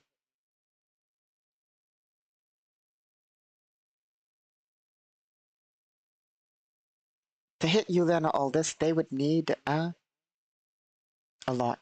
Let's check, because I suppose that's important.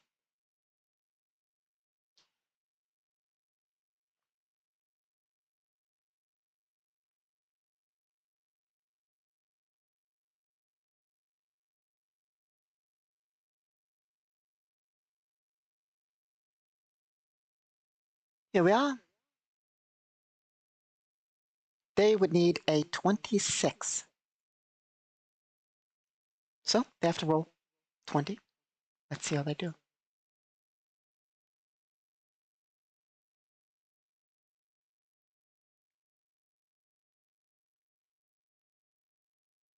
Two, 3, 4, 5.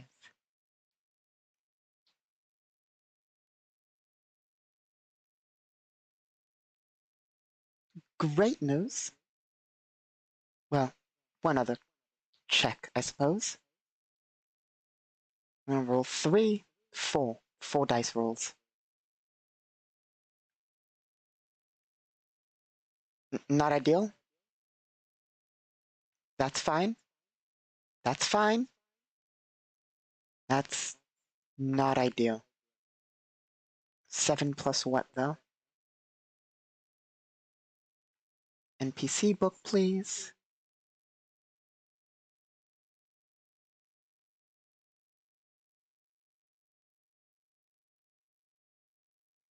Seven.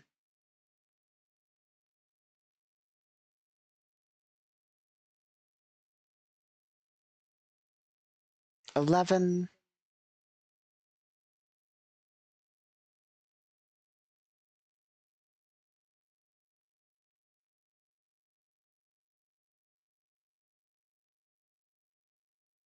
14. Not enough.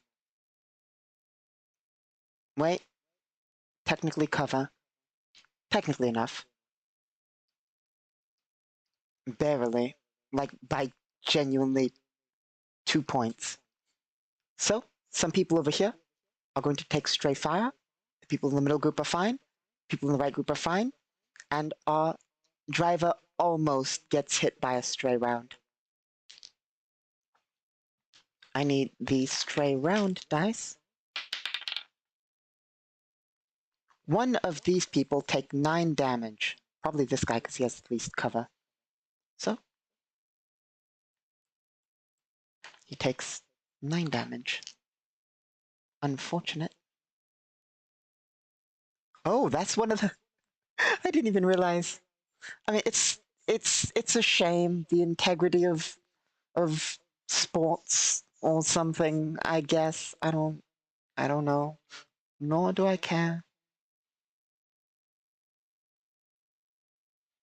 But turns out the leftmost group, I just realized, is the rivals. It's the rivals car. I mean, small benefits when you find them. Um,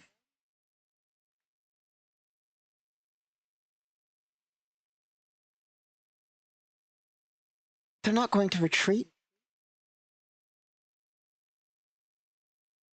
but they are going to move to cover to the best of their ability.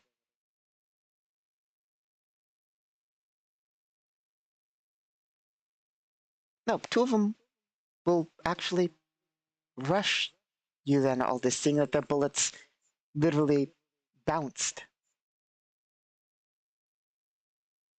It's going to be 2 attacks. Nope, they can't rush and attack. They'll just move up. This guy's still suffering. Not ideal. Alive, technically.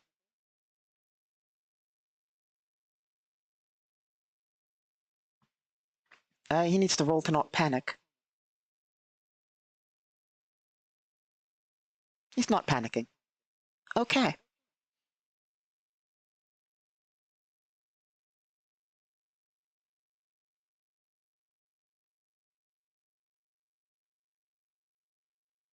He will... He can technically run. He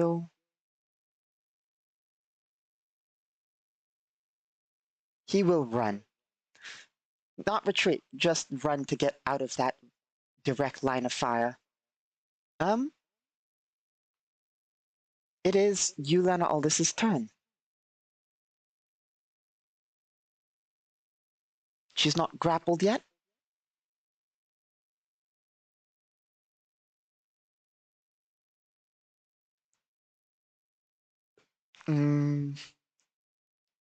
Half tempted, half tempted to pull out the war pick, but that would take a half action. We don't have quick draw. So, I mean, 5-round burst, point blank. That'd be fun. 5 rounds of buckshot, ideally to the torso. Point blank. Automatic. Good times.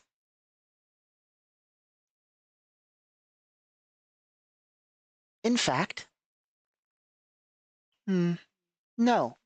No, we're not going to do that. We're going to do something slightly different. We're going to do the slightly riskier, slightly more rarely used attack.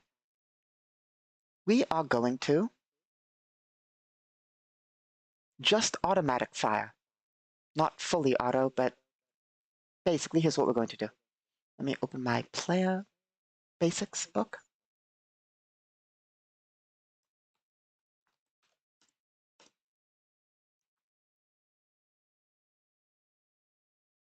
Here we go. Multiple ranged attacks, automatic weapon. Do we have multi-shot and rapid shot? Yes, no.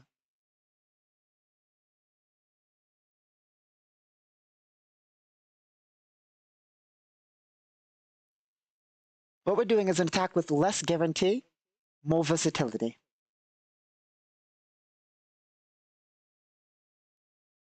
We don't. We do have point blank, but not those other two. Unfortunate, I usually take them. So, instead, that's going to be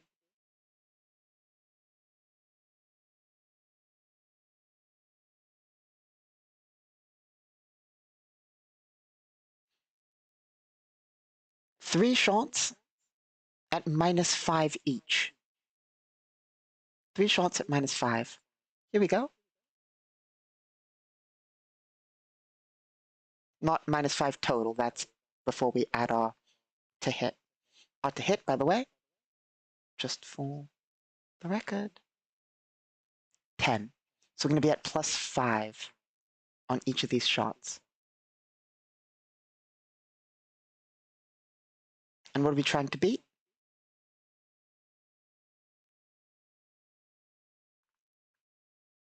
14. Nope, wrong stat. 13.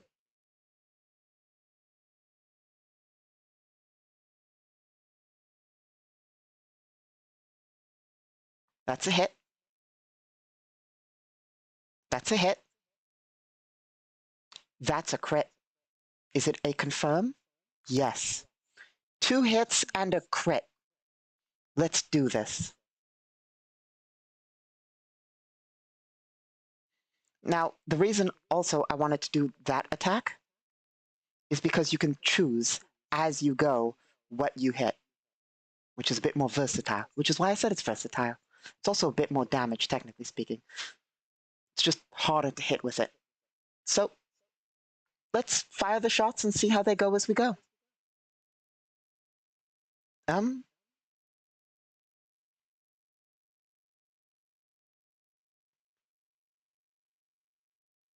Where's my dice roller?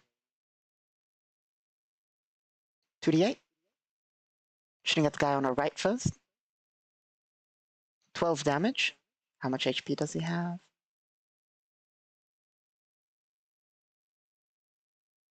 Oh yeah, he has 17. So, 12 and 9. Dead. The second guy has taken that crit for 12 damage. Really low roll, but we'll take it. That's enough to save a die, which he's going to avoid. Well, he's going to see whether he saves or dies before he avoids. But this man is instantly hit with 2 shots of buckshot to the chest. He does not survive.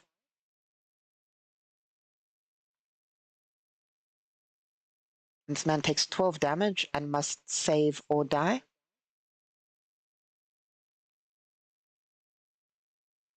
He saves, barely. Let me double check that. What's his bonus?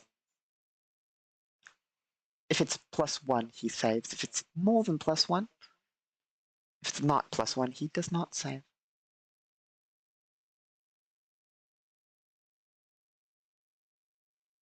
It is exactly +1. Oh, shotgun +4. He does not survive. Actually, he does have to spend his 2 action dice. Sometimes I forget that the shotgun has that +2, +4 wound modifier. Normal guns have +2, shotguns have +4. -2 AD. -12 damage. As he takes 1 round of buckshot.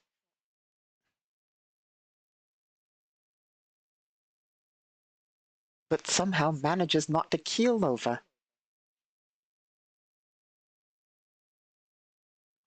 And now it is his allies' turns. Everybody in here is going to spend their turns taking cover behind the vehicles, obviously.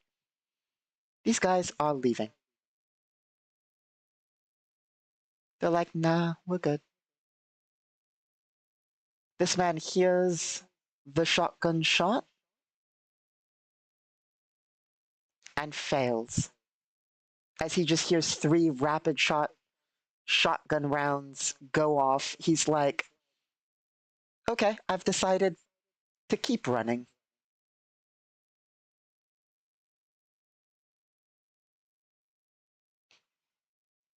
These 3 really want cover?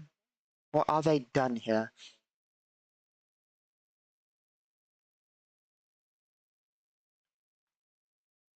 They don't have to leave, but they're really not getting paid enough for this. They would probably rather... One of them's not getting paid enough for this. 2 of them are angry that their friends are getting shot to death.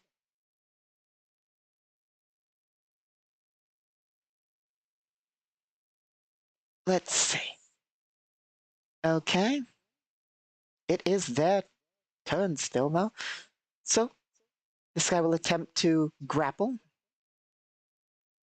as he believes it's his only shot. He's going to roll an 11. Ulanalis is going to get a 13. And he is going to get a... Wait, is 11 even enough? I believe it is. But I realize it might not actually be.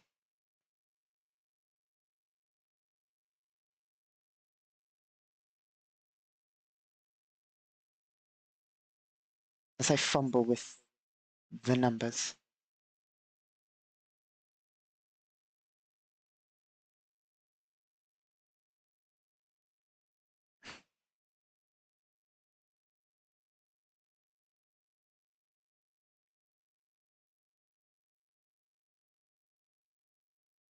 Here we are. It says... Oh, I'm looking for the NPC chart. Wrong thing. No, I'm looking for this chart. I'm looking for both of them, technically.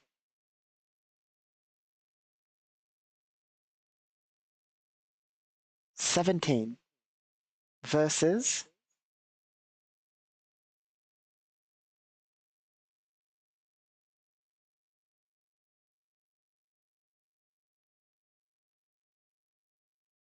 $15.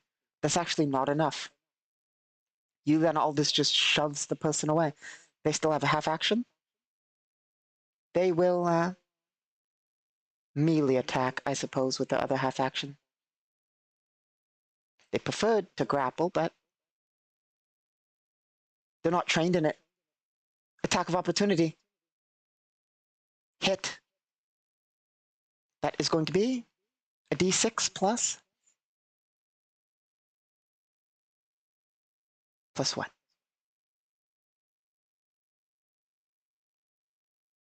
1d6. 5 plus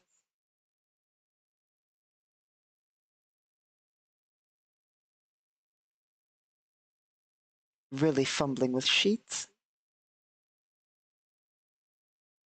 Total is 7.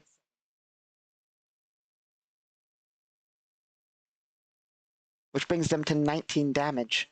So they try to grab Yulian Aldis's gun, and she just cracks him across the head with the butt of the shotgun. He does not survive. I mean, he's not dead, but like technically he's going to die if he doesn't seek medical attention. So he might as well be. Poor choices. I suppose he's not dead. We'll give him the disabled mark.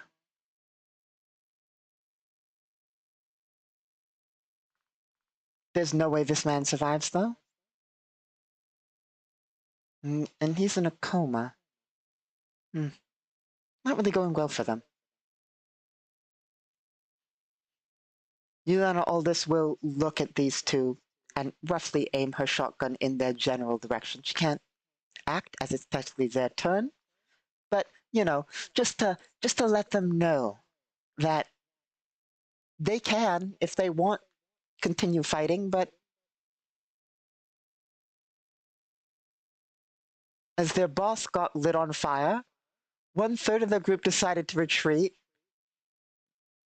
and 3 of their allies were on the floor, dying and or dead. And this one person in heavy combat armor looks at them with their unarmored selves and their pistols. That is going to be another resolve for them. 11 and 15. One of them, yeah, it's his friends, but they're dead, and that person's in heavy armor. One of them's like, yeah, I'm good. I'm going around this corner. That's fine. The other will fire with their pistol, which is probably not going to penetrate.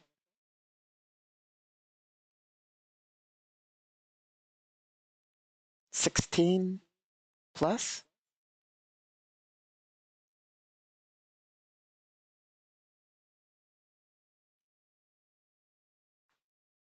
21.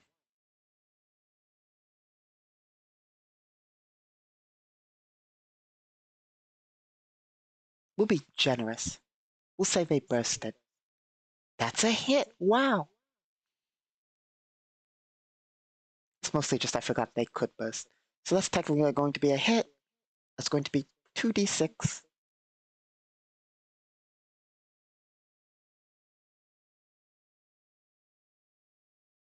It's just going to be 2d6.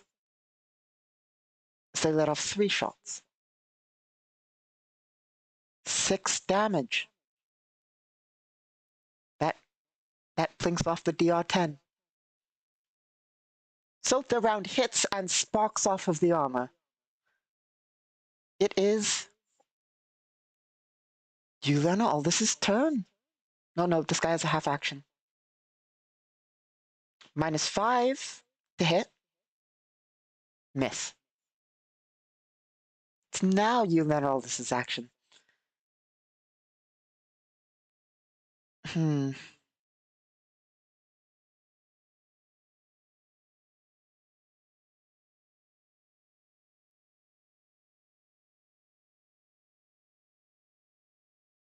I mean, he wants to fight.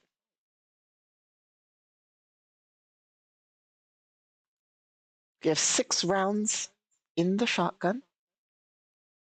Now, let's burst to hit 5 rounds.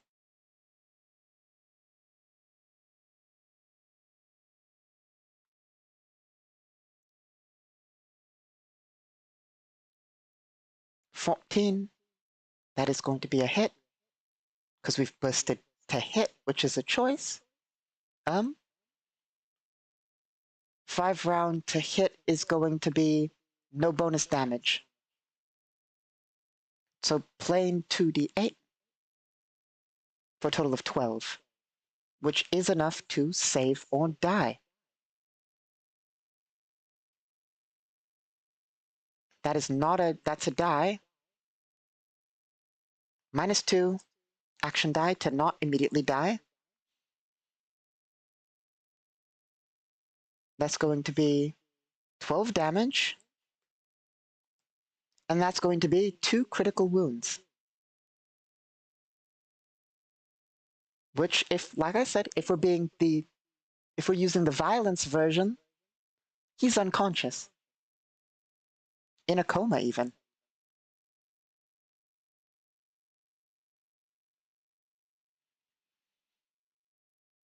Okay. The others pretty much scatter. And I think we'll call it there for the day, as we've been going longer than usual. And it's about time for coffee. So, thank you all for stopping by. Well, let's award XP first. Hopefully, we'll fight slightly more difficult enemies.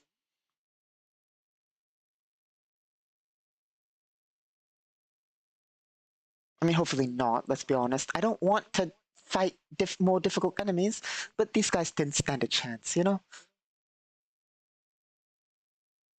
Then again, it was literally a side mission, a really easy side mission that we were being paid $1,000 for, so it's not like they were going to be paid a lot more, you know? Um,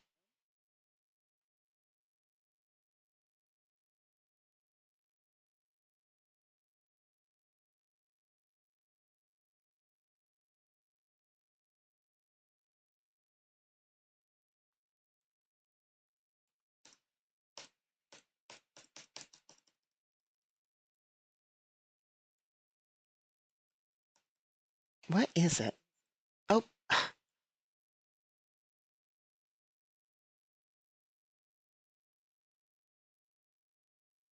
I accidentally hit enter one too many times. Here we are. So,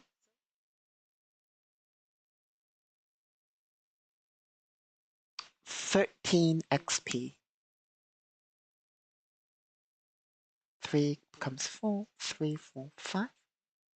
So we're at 45. Okay.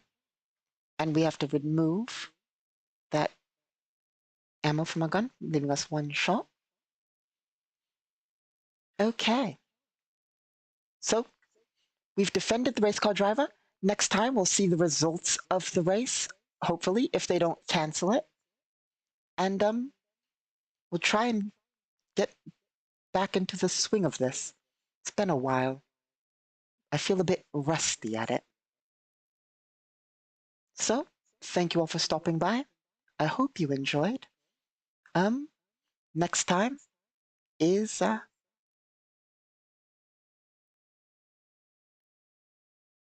World Building. Well, maybe news. Maybe news. Definitely World Building Wednesday, and then next Solo Sunday. However, in a couple of days, probably tomorrow or Sunday, I will probably send my conscript off to Arma Sog. Either that or I'll go personally. Not sure yet. But Arma Sog in a couple of days over at you can watch it over at Merlin Bishop's channel. I believe Merlin streams them, yes. So, yeah, that's going to be either tomorrow or the day after that, probably. Thank you all for stopping by. I hope you enjoyed. As always, I've been your host, Casimir Basilius, and we'll try and improve both the stream quality, well, in every way possible, continuously. Thank you all for stopping by. Oh, that's not the right. There we go.